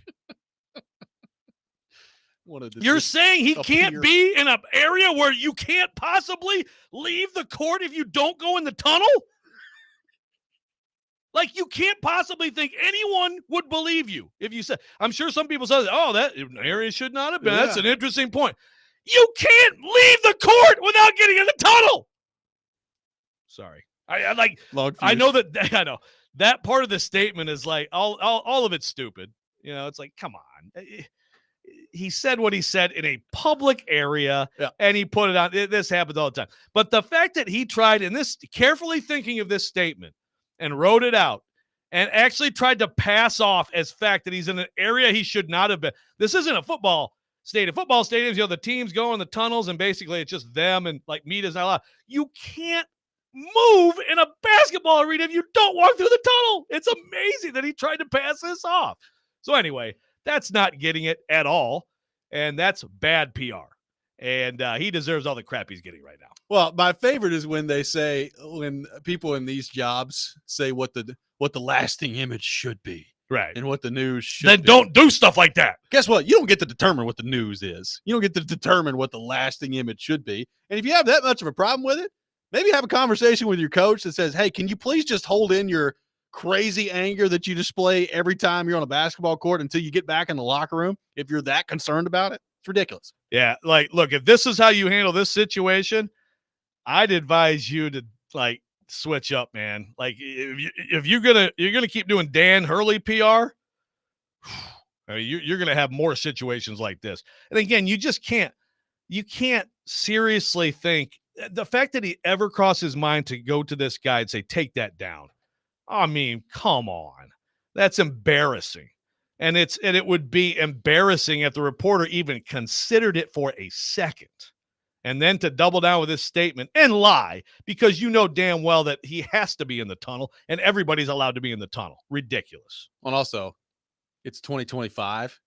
He can take it down all he wants. It's not going anywhere. People have already got it out there, so it doesn't matter. Exactly. Right. Like take it down, and then other people will have it. That probably makes it more viral anyway, right? If you do that. It's the lack of getting it from so many angles is truly astounding here. 615-737-1025 is our phone number. John Glennon from the Nashville Post will join us coming up next. We'll get into the Titans and Cam Ward and maybe a little bit of Preds with Glennon as well. Robby and Rexrode, 102.5, 106.3 The Game.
Final hour, Robby and Rexrode, 102.5, 106.3 The Game, brought to you by First Horizon, Big Bank Muscle, Small Bank Hustle. Visit firsthorizon.com/get it all. Robby Stanley, Joe Rexrode, Nick Keyser here with you, talking some Titans.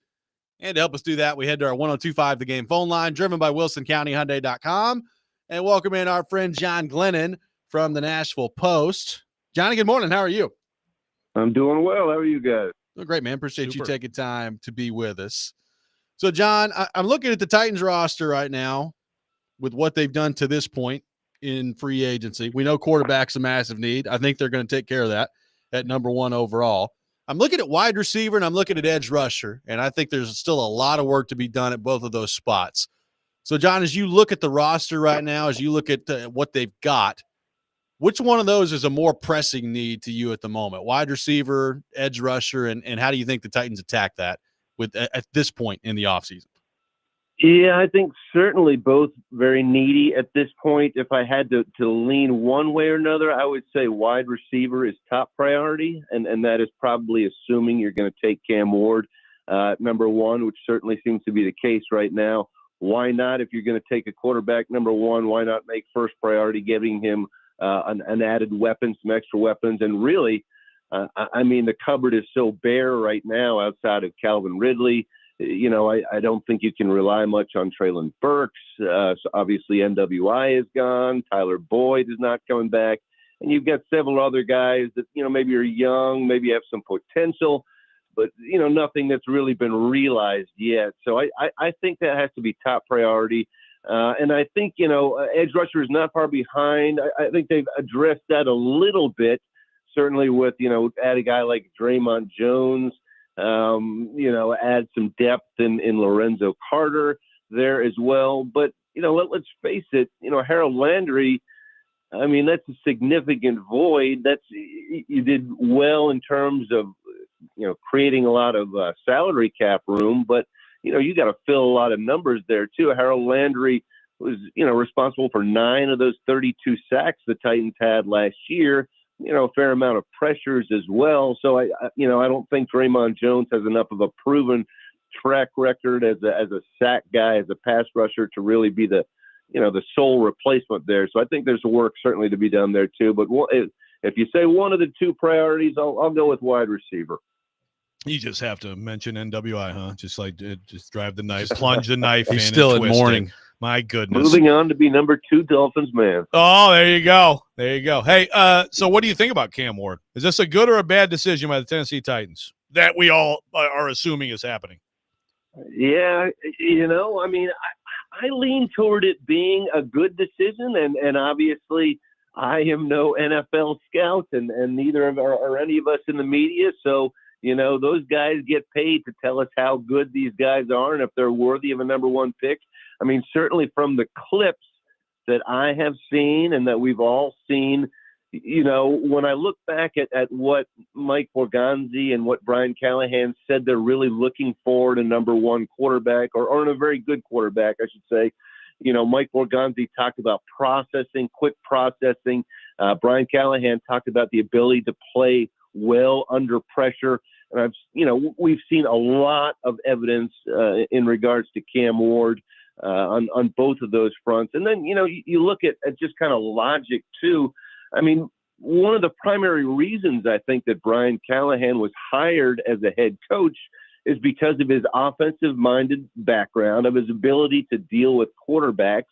And he has talked himself about the fact that he's very confident about his ability to teach quarterbacks. So to me, you know, this is his wheelhouse, right? I mean, if you're going to hire Brian Callahan with that in mind, and you've got the number 1 pick and the number 1, and Cam Ward is a guy that you think you can at least win consistently with and who has a pretty high ceiling, you know, I think there's a lot of reasons to jump in there and take Cam Ward number 1.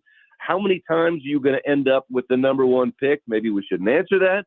But, you know, it's a situation, obviously, where you don't have to worry about anybody else in front of you. You don't have to worry about surrendering draft capital to make that pick. So I think there's an awful lot of reasons to find Cam Ward very appealing as the number 1 pick. And I will, you know, sort of pass the buck to the Titans personnel and executives and scouts and say it's up to them to tell us whether he's the franchise guy or not. But if they think he's a very good quarterback and they've got a chance to give Brian Callahan, years potentially with a very good quarterback, hey, dive in. So I'm totally with you, John, on receiver. Like they've got a ton of work to do there, particularly if you're drafting Cam Ward at number 1. Finding some guys to catch the football and make plays has to be top of mind. They clearly have addressed the offensive line, and with a situation that they're hoping is a lot better for Cam Ward to step into on the offensive line. With Latham moving to the right, you got Dan Moore coming in. They brought in Zeitler. So what do you make of the new look offensive line for the Titans, and how much better of a setup it could be for Cam Ward if that's the way they go at number 1? I don't think there's any doubt that the right side of the line is worlds better right now. You're moving J.C. Latham over to the right tackle, where he played pretty much exclusively at Alabama, and he was outstanding. I really like the addition of Kevin Zeitler at right guard. I think that was a move that's going to bring in some leadership. He's an older guy, but you didn't sign him to a 3 or 4 year deal. You signed him to a 1-year contract. He can bring leadership also to a younger room there. So I think the right side is clearly better, from the struggling participants that we saw there last year. I still have questions on the left side. They signed Dan Moore to this massive contract, but Dan Moore has been pretty much very average to below average in terms of some of the numbers anyway that he's produced in 4 years at Pittsburgh. I mean, to the extent that, his third year there, they picked a left tackle in the first round of the draft to kind of replace him. Now, to Dan Moore's credit, he won that battle, remained left tackle for the Steelers, but the numbers aren't pretty, in terms of the sacks and the pressures he surrendered. So, I think for the Titans, you've certainly made the right side better, but is the left side necessarily better with Dan Moore than it would have been with J.C. Latham in year 2, and then maybe using it, a free agent or a draft right tackle? That seems like that could have been a viable option too if you were kind of left with only Dan Moore to grab in free agency. So we'll have to see. That to me is a huge question mark. Well, I'm with you. I agree. The right side, you strengthen it, but if you continue to not be good at left tackle, that's not the ideal way. Well, it's not the ideal way to help any quarterback, but certainly, especially not the number 1 overall pick rookie quarterback who I would assume is going to be starting on day 1. Which, by the way, are you thinking, John, that Levis gets moved, is somewhere else next year? Assuming as it seems like we all are now that Ward is the number 1 pick, I would lean in that direction, for a couple of reasons. B, he's probably not, well, first for, the obvious reason, very few teams carry 3 quarterbacks, and you obviously have Brandon Allen there sort of to be a mentor, a teacher kind of role.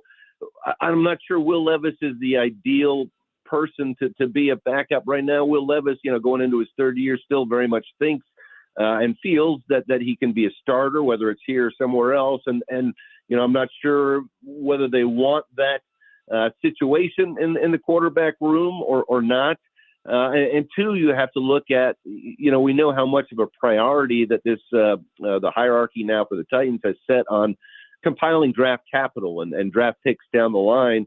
And there's only limited ways you can do that, and certainly one of them would be to move Levis, and you're not going to get an early round pick for him. You're going to get a middle to a later round pick for a guy like Will Levis if you draft him.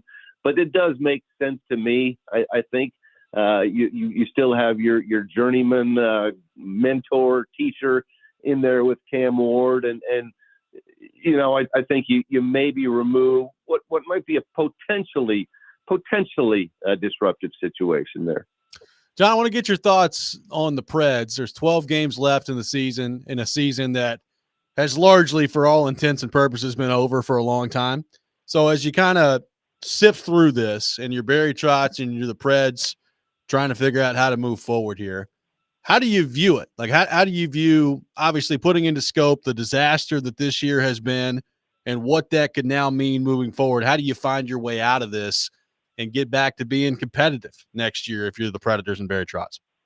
Yeah, it's not going to be an easy path, and they're certainly they're tied into a number of veteran contracts, and I think that was one of their downfalls this year, is that they maybe had too many of those veteran contracts. Not enough young talent, not enough speed at that position. I think priority number one probably for the Predators, as it was maybe even going into this year, is trying to find a top line center. I think once you find a top line center or even, a number two center, I think you're going to make Stamkos and Marchessault that much better, around this center. So I think that's a key. But they're in a bit of a challenging position in that there are a number of these veterans, in early to mid 30s that are good, but need some quality youth around them. And I think there are some young prospects on the way, but, not quite ready to star in the game yet. So it's going to be a little bit of a challenge. Barry Trotz, I think, has to make some, careful additions for next year. And I'm really intrigued also. This to me is a bit of a scary situation with Roman Josi. Of course, they're, the great defenseman and Predators captain, who is apparently, out for the rest of the year. And the belief is that it's a concussion situation as well. And this will be the second time in 3 years that he's finished the year by missing, 15 to 25 games. And Roman Yosi's got a concussion history too, multiple concussions. So I think that's worth keeping, an eye on as well. How that, maybe it's just to sit him down and he'll be fine for next season. That's great, but we'll have to wait and see. But it's not going to be an easy fix for the Predators. There's talent there, and maybe, and I know Barry Trotz addressed this, I think, in the Athletic article this morning, Joe, but he talked about how maybe Stamkos and Marchessault maybe feel like a better fit next year, like another year under their belt, more natural with the team and in chemistry and so forth. They better hope so, because certainly that did not work this year. Yeah, it sounds good. Since we're talking about crappy sports teams, would you like to get into Virginia basketball at all? Wow. Well, let me tell you this, Joe. Let me tell you this. One of the first sentences uttered by the new coach, Ryan Odom, was, "I love offense." How about that? God, How about that? Hey, let me tell you, man. Yeah. I don't know how you feel. Like Tony Bennett and Dick Bennett are two of the nicest people on the planet. They're wonderful people. I never want to watch their freaking basketball ever again. I hope you're with me. Well, it was. I think it was like this for the fan base, in the fact that like, as long as they were winning 25, 30 games a year, hell, they could score 40 points. But when you start going 20 and 12, each season, and losing in the first round of the NCAA, well, like, we hate that style all of a sudden, and it's time to boost things. So, I mean, sports is allowed to entertain you, right? Like, it's okay. Like it is. Yeah, winning is very entertaining. That is winning. True. Winning is highly entertaining. But I think we're back on the right track now. Got to be some high octane offense in Virginia. You better watch out, baby. Better watch out. I do like the hire. I do like the hire. Johnny, great stuff, man. Appreciate you taking time to be with us this morning. We'll talk to you soon. Okay, thanks, guys. Enjoyed it. John Glennon from the Nashville Post, our guest on Robby and Rexrode. We'll get back into Cam Ward, his pro day, react to what Glennon had to say there as well. On the Titans front, Robby and Rexrode, 102.5, 106.3 The Game.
Welcome back in, Robby and Rexrode, 102.5, 106.3 The Game. Got some tickets to give away to see Mark Normand at the Ryman Auditorium coming up on Thursday, April the 3rd. Be caller number 2, 615-737-1025. Caller 2 will win a pair of tickets to see Mark Normand at the Ryman Auditorium coming up on Thursday, April the 3rd. Make sure you check out this week's Nashville's Best Deal. It's Boom Boss Pizza and Watch Bar just in time for the NCAA tournament. Score half off a $30 gift card. Enjoy their award-winning pizza and handcrafted beverages. Visit them in Nashville, Spring Hill, or Murfreesboro. Visit theGameNashville.com/deals while supplies last. Cam Ward with his pro day yesterday, Joe. Many of the Titans organization were down there, including Brian Callahan, Chad Brinker, Mike Borgonzi. A lot of decision makers for the Titans on hand at Cam Ward's pro day, to the surprise of no one. And it looks like he is going to be their pick. I mean, it's just reading the tea leaves here. They're taking him out to dinner Sunday night. The entire organization basically is down there. You know, they're over there yucking it up with him after the pro day workout's done. And then based on what they've done, or maybe more specifically not done in free agency, it feels like a foregone conclusion to me that he is going to be the number 1 overall pick. But what did you make of the pro day, the environment around the pro day with the Titans and their brass being there for this, and how things are setting up now at number 1? Here we are, finally, less than a month away from the NFL draft. I didn't make much of the pro day. I don't make much of pro days. I never will. I'm sorry. I did make a lot of the scene around it because it looked like, basically if they could have just taken him home with them, they would have. Yep. Sign him right there on the spot and just taking him home. This is not posturing, folks. I don't think it's posturing. It is interesting what we had Cam Wolf on earlier, talking about, look, the fact that Joe Shane is there, it is pretty funny that he's out there talking to Borgonzi. Like, yep. Does it help at all if I am right here instead of us talking on the phone? Yeah. It does sound like he believes, he being Cam Wolf, so many Cams a day. A lot of them. He believes that the Giants still are trying. The Giants still may keep trying and try harder and juice up the deal. Is there some level that they could reach where all of a sudden it's like, okay, guys, let's huddle again and talk about this? I'm guessing it's a foregone conclusion. It's over. But it was interesting still to think about that idea, keep a little bit of intrigue going. But clearly, like they are all in. That I think clearly, from as clear as things can be in terms of their actions, yep. Which, as you pointed out earlier, that goes along with just what they've done or haven't done in the offseason. Pretty clear to me what's going to happen here. I do want to read Coy in Clarksville, who says, I'll be honest, I wasn't impressed with Cam Ward's pro day. He had one good deep throw, the fadeaway. Most of the deep throws, wide receivers slow down for it. Those are easily interceptions in the NFL. Truthfully, Malik Willis had a better deep throw pro day. So, wow, we got some serious analysis of these pro day throws out here. He also says, hopefully Chad, the real GM, will take Carter or Hunter. Yeah, I think you're going to be hoping against hope on that one, Coy. Like they're taking him, or I guess there's a sliver of a fraction of a possibility that they could be talked into moving down. But if they draft there, everything they've done tells you what they're doing. I would agree. We got another texting talking about, Cam Ward's pro day and, the excitement level of Zach Wilson after his pro day. Again, I don't really care about the pro day, to be quite honest with you, in terms of like the throwing part of it. Unless it's just an abject disaster out there, which Cam Ward's pro day was not, then I don't think it changes anything all that much from the throwing part of it. Like they've gone through the film. They know what Cam Ward's mechanics look like. They know the strengths and weaknesses of his game when it comes to throwing the football. They've got an idea of how that could or could not translate to the NFL level. So watching him throw yesterday, like, did the Titans learn anything new about him? Probably not. Now, you're watching him operate in his environment and run the offense and communicate with teammates, and I think all that can be valuable.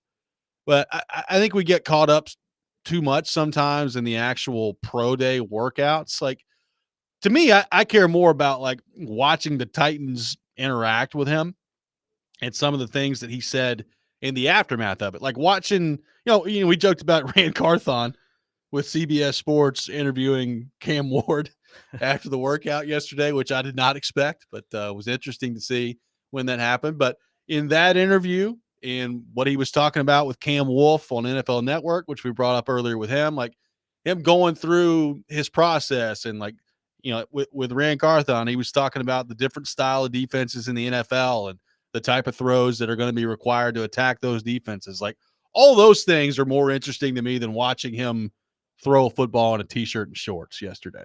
Yeah, like to Coy, if you watched him play football last year, and again, you can find the clips. I mean, he can throw an on-time deep ball, Yeah, the film is still way more important. If he had a couple deep balls you thought hung up a little bit, again, he's going to throw a million of them before he takes a snap for the Titans, and a lot of it is just being in tandem with your receivers, right? And having the, which is a question because I don't know who's playing receiver right now. Well, sure. And then Calvin Ridley, the one guy we know they have, apparently takes a while to get on the same page with the quarterback. What we've learned the last couple of years. That is true. But he has he can throw the football. We already know this, it comes down to when you're actually playing and people are trying to hit you and people are switching coverages and people are throwing pressures at you. Can you read the field and can you make quick decisions? Which none of these things ever could possibly be addressed on a pro day. It's darn near worthless. I already know the guy can throw a football. So I'm with you. I mean, I think it's a building of a relationship between the team that's taking him and him. Well, that's what it is more than anything yesterday. I've really not changed a ton on my thoughts on him throughout this whole thing. Like I've always thought he's an intriguing guy. Like he's got some good arm talent where he can make some big throws. And as I said earlier, like it doesn't take long going through the tape of watching him play in college to realize why people are enamored with him. Like he's got a lot of ability. Now, is he, the most talented prospect to come out in recent memory? No. But like the thing that I probably feel the best about is there's a lot of tape to sift through with him, right? Like he's played a ton of college football. And that doesn't guarantee success in the NFL, but I do think like when you have a guy that has played as much football as Cam Ward has at the college level, it does give you, if you're the Titans, more of an opportunity to gauge exactly what he is. Like there's just more film on him. Like there's more stuff to evaluate from him at the college level than there is with some of these other guys that come out, be that in Anthony Richardson or some less experienced guys. Like I know Sean Payton in Denver. Levis played 2 years of quarterback, I mean, Hendon Hooker basically did too. You usually don't get this much football. Well, and Sean Payton has talked about that with Bo Nix, right? Like, Bo Nix played a ton of football at Auburn and at Oregon, and there's a lot to be able to sift through when you got a guy that's played that much in college. Well, I think one of the most exciting things about this is that Cam Ward coming out of high school, he goes to Incarnate Word. So we're talking about someone who kept improving. Again, there's like, when he was at Washington State, no one was saying this guy's going to be the number 1 overall pick someday. He was good there, but this is a guy who has improved, who has played a lot and has improved. And that, I think, is one of the most exciting things because obviously you're hoping that continues. It has to continue. 615-737-1025, our phone number. More your thoughts on Cam Ward, who looks like he's going to be the pick at number 1 for the Tennessee Titans. 1025 The Game and Bavarian Beer House have teamed up to give away tickets to see Billy Idol and Joan Jett and the Blackhearts at Bridgestone Arena in the all-inclusive Eurostone Club coming up Saturday, May 17th. Tune in to Chase and Big Joe today during the 9 o'clock hour for the keyword to text in for your chance to win tickets. Bavarian Beer House, located at Opry Mills Mall. Enjoy traditional German beer, brats, giant pretzels, and more in their expansive beer hall and garden. This is Robby and Rexrode, 1025, 1063 The Game.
Robby and Rexrode brought to you by First Horizon. Big bank muscle, small bank hustle. Visit firsthorizon.com/get-it-all. Taking your thoughts on Cam Ward's pro day yesterday. Who did the tally ho? I usually just bitch about everything. Like, oh, hey, this is broken. That's, edge rusher, right tackle, whatever. But that's a great commercial. Who did it? I think it was Chase. Chase did that? Yeah. Good job, Chase. See? Positive things said about our coworkers. It happens. It's a new segment here. It happens on this program. That was very good. Chase, Charles, good stuff. It's very popular with the people too. I will have people. Apparently, like Bridgestone Arena is just where I spend my time. Yeah, but the concourse very active with Robby and Rexrode listeners, which we appreciate. Here we go. Has anyone come up to you and said "Tally ho"? Yes. Have they? Yes. It's a fan favorite out there. Idiot. Yeah, That's why we love you. Yeah. Let me get to this text here from Andrew, as I think this is going to be like basically the conversation now, I guess, until draft night. So let's set the framework here. Okay. Andrew says the amount of so-called Titans fans rooting so hard against drafting a young quarterback and having hope for the first time is wild. This is exciting, guys. Stop fighting it so hard. So here's the thing, Andrew. You absolutely can be excited for it, and some people have been arguing for it, and I get it. And if that's what you believe, and I would tell you, if you truly believe that Cam Ward is that guy and is a top of the draft quarterback, and he may end up being that, then I think you love it for the right reasons. But I don't think you should shame Titans fans who look at this and say, no, don't reach for a quarterback because you need a quarterback and talk yourself into he is that guy when he isn't that guy. Take the best player available or get out of one, get more draft capital, and build your team and get a better quarterback at another time. That's what I would do. So, again, I just think this is going to be the back and forth argument. Neither side is necessarily wrong. I agree. No, look, from a job of a radio host standpoint, I'm hoping like mad they take Cam Ward. It'd be awesome. Like to have something to point to be excited about for this team heading to next year. Yeah. And by the way, as much as I think Abdul Carter, if he's healthy, could be a really good player in the NFL, like the quarterback people care more about the quarterback than they do the edge rusher or the corner. Edge rusher or the wide receiver. tackle. Yeah, let me just go down. Long snapper. Kicker. By the way, Titans continue to make moves there too. So, yeah. Like I'm all in on drafting Cam Ward if that's the way they want to go, because quite frankly, more people care about that stuff and more people want to talk about the Titans. Yeah, so that's great. cool. Yeah, great for us. Yeah, I'm totally cool with that. Like, do I think that Cam Ward is ultimately going to be the answer the Titans fans are looking for at quarterback? My initial reaction is probably no, and that's probably based more on the statistics of how unlikely it is than anything else. Like I can see it with Cam Ward. Like if you told me that Cam Ward 10 years from now was still the Titans starting quarterback and that he was a really, really good player in the NFL and the Titans were doing a lot of winning, I could say, yeah, okay, I can see that. He's not the cleanest prospect. And you throw out the numbers earlier this offseason. The numbers of these type of guys working out at that position, we determined are right around 20%. And by the way, that's a loose definition of working out as well. Like you're good enough to keep starting, you're decent. So the Trevor odds, Lawrence is absolutely working out. And then how many people are like, oh yeah, give me that. So the odds are that he's probably not going to. Now, again, just because the odds say he's not going to doesn't mean that you have to take your shot with somebody at some point if you're the Titans. Sure. So if they feel like he's that guy and he's worthy of it, yeah, man, I'm all in. Let's go. Yeah. I hope he's great.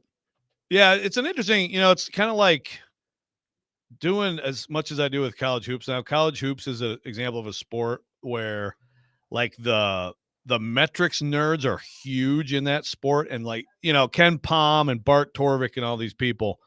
And there's like a lot of the conversation around various things is like probabilities, obviously those guys are big on predictive metrics and things like that.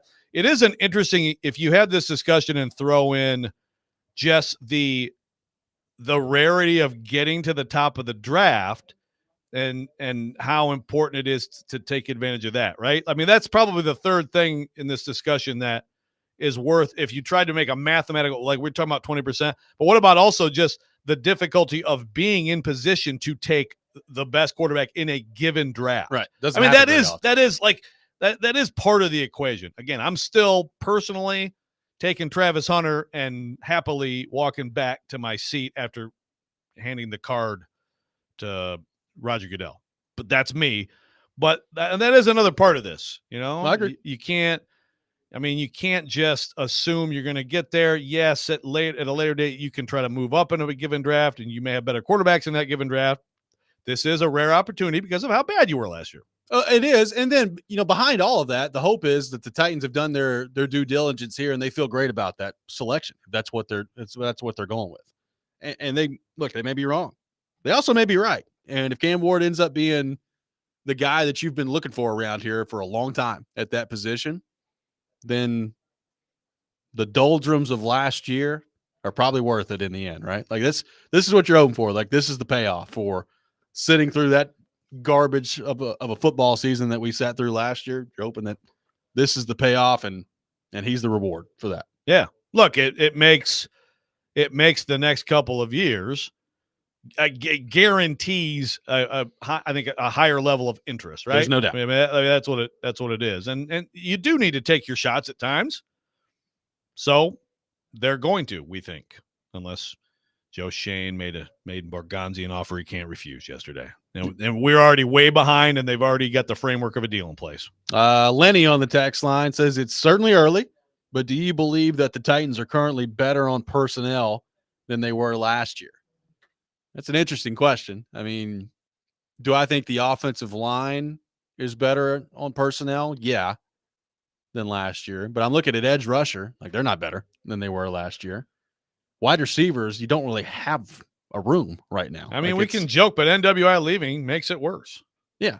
Well, I mean, they've got 3 guys in there right now, basically. I mean, if you want to count Traylon Burks, you can. I'm not counting Traylon Burks. So he's a guy. Not really a room at the moment.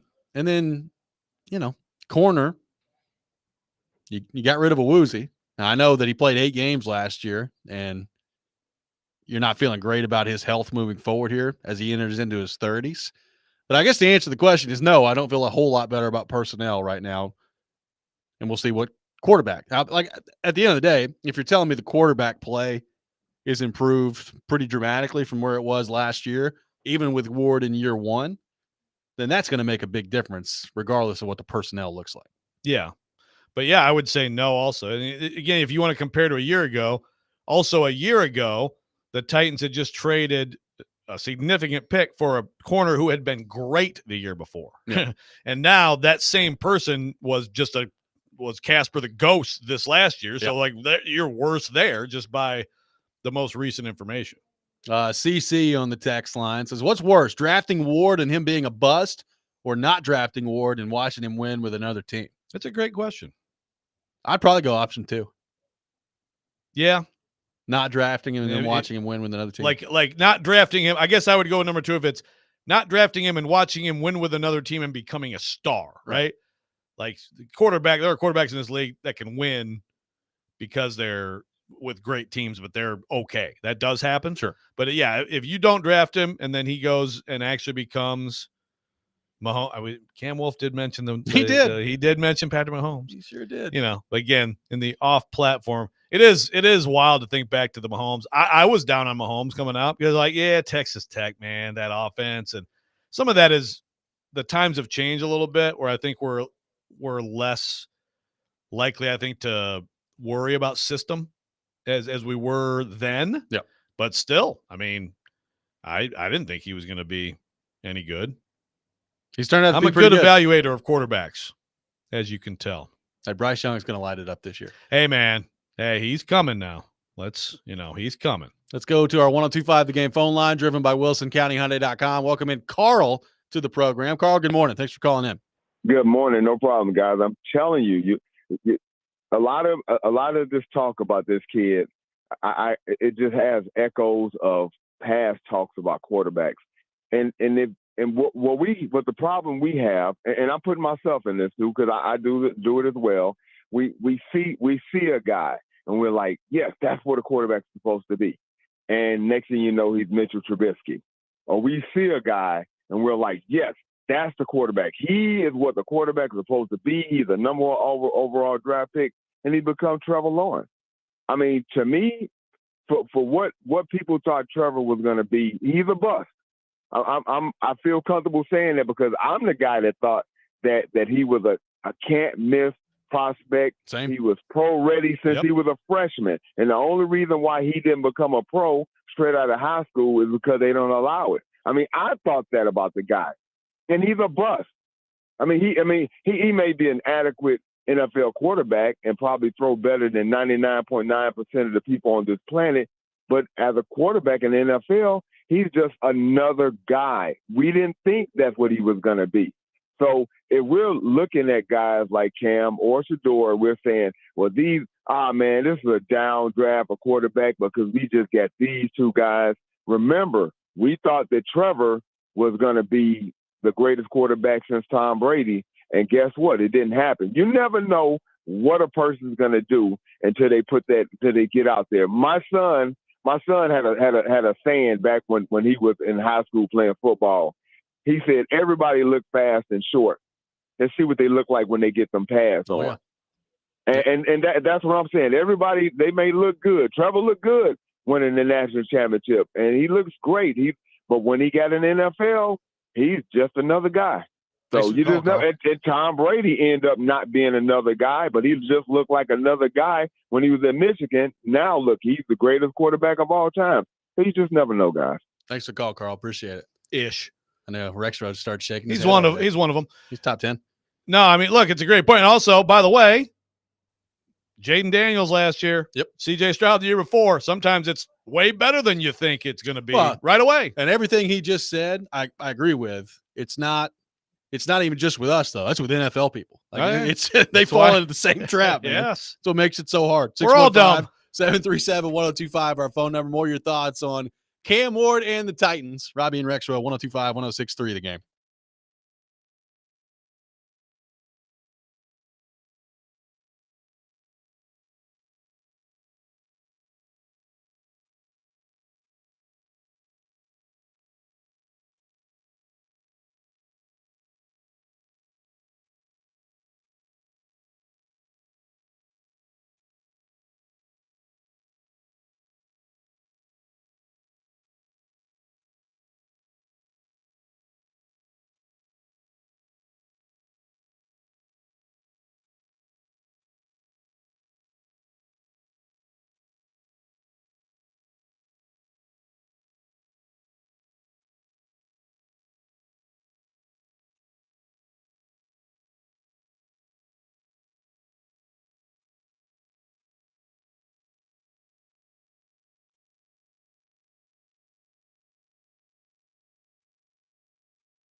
Robby and Rexrode live from our Busy Bee Plumbing, Heating, and Air Conditioning Game Nashville studios, home of the $99 yearly Beehive membership where the buzz is always about great service. Taking your thoughts on Cam Ward and the Titans, 615-737-1025. Joe, one texter, upset about the Titans logo. So the Titans ever going to change that godforsaken, hideous logo? It's terrible. Maybe that would fix everything. I didn't know that was on the list of problems that they had. I actually kind of like their logo. Flaming thumbtack? Yeah. I kind of like it. Now, I'm not a huge fan of their jerseys. The new jerseys, I've said this many times, don't love them. So if they change the jerseys up again, I'd be cool with that. But the logo, I think, is fine. You can only do that every so often. Yeah. You know, the thing is, we say new jerseys, but wasn't that like 2018? 2018, okay. Yeah. Yeah, that's right. 2018, we had to be subjected to Florida Georgia Line. Nice buzzed up Vrabel singing a Florida Georgia Line song. Jeez. Oh, we miss you. One of the great Braves. moments in Titans history. Now, someone on text, I'm like, oh, you got there you are talking about Vrabel again. I was making fun of him, okay? There's been no Vrabel worship today, just one joke at his expense. But in all seriousness, though, like Cam Ward better play well against Vrabel this year. You know, they might get benched. Amy Adams phones in. I've seen enough, guys. Couldn't beat Vrabel. Boy, to the bench. I tell you what, that game is going to be spicy. Yeah, that's a very important game for everybody who works in this franchise. Maybe that'll be like a, one of those Thursday night games. You know, when you're looking at prime time, Vrabel coming back in here. I mean, seriously, that should be a primetime game, right? I agree. Let's do it. Cam Ward versus Bo Nix. Joe Drake Milton? May. Well, Joe Milton could be out there. You never know. They did sign. Who'd they sign? They signed someone who were like, then we had like the agent tweeting for the NFL newsbreaker, like, oh, they love Joe Milton, but Patriots Dobbs. Yeah, that's who it is. Hi, Ian. Hey guys. Big Astro Dobbs in there. Yes, that's right. That was a very good signing. Vrabel's done some good stuff. Uh-oh. No more good talk about Vrabel. Sorry. Yeah, but your Florida Georgia Line singing sucked, Vrabel. I mean, in fairness, it's hard to make that sound good. Also, why is he still going to casinos? You got people tweeting out pictures of Vrabel at a casino. What's up? What's up with that? See? Ripping him. Looking forward to the schedule. I mean, the schedule release. When's it come out? Oh, God. Is it after the draft? Yeah, that's like in May. All right. They make see when that game is. They'll make it like a 3-day thing at some point. It'll be like eventually it'll be like 5 every night on prime time, and it'll be 3 or 4 games revealed every night. It's and then you could show up to the Brian Callahan press conference at like OTAs and just be like, "Hey, coach, can you talk about your schedule? Can you talk about your schedule release?" Talk about schedule is a great. Is that like a Tennessee accent? Oh yeah, just south. I mean, there's a lot of different Tennessee accents. Yeah. I understand, but like, is that word in particular like a West every now Tennessee, and then, East Tennessee? I think it's like a West Tennessee thing. Okay, it's just like every now and then I'll run across somebody that says schedule or skoo with no L at the end of it. It's like, all right, yes. I mean, I love it. I do too. I'm from around here. These are my people. Yeah, I love it. Yeah, no, I'm a big fan. As I watch Big Joe just standing there and just looking blankly at the wall. So, okay, let's throw this out there because this could be really impressive to revisit if we're wrong on the morning of April 25th, the day after the draft. Your percentage chance that Cam Ward is drafted number 1 overall by the Tennessee Titans based on everything we now know and based on the pro day stuff yesterday. 99.3%. I'll allow 0.7 of 1% to the Giants to end up coming with something so absurd that the Titans are like, okay. But again, that's less than 1%. Yep. I'd go 98.9. Oh, you're allowing 1.1%. Yeah. Okay. I'm leaving the small piece in my mind that this could be the most elaborate, well done pump fake by the Titans of all time. But again, we've had people bring that up. I don't really know what purpose that serves if you're number 1, other than I guess trying to drive up the price. I mean, if I'm Andy Adams Strunk and I realize that all these people went down there for this amazing dinner that Cam Wolf told us about, where they went last night with Cam, I'm like, why are we expensing all this stuff for a fake out? Really? Maybe it should, I mean, spare no expense, except for all your longtime employees. We'll fire all them. Unbelievable.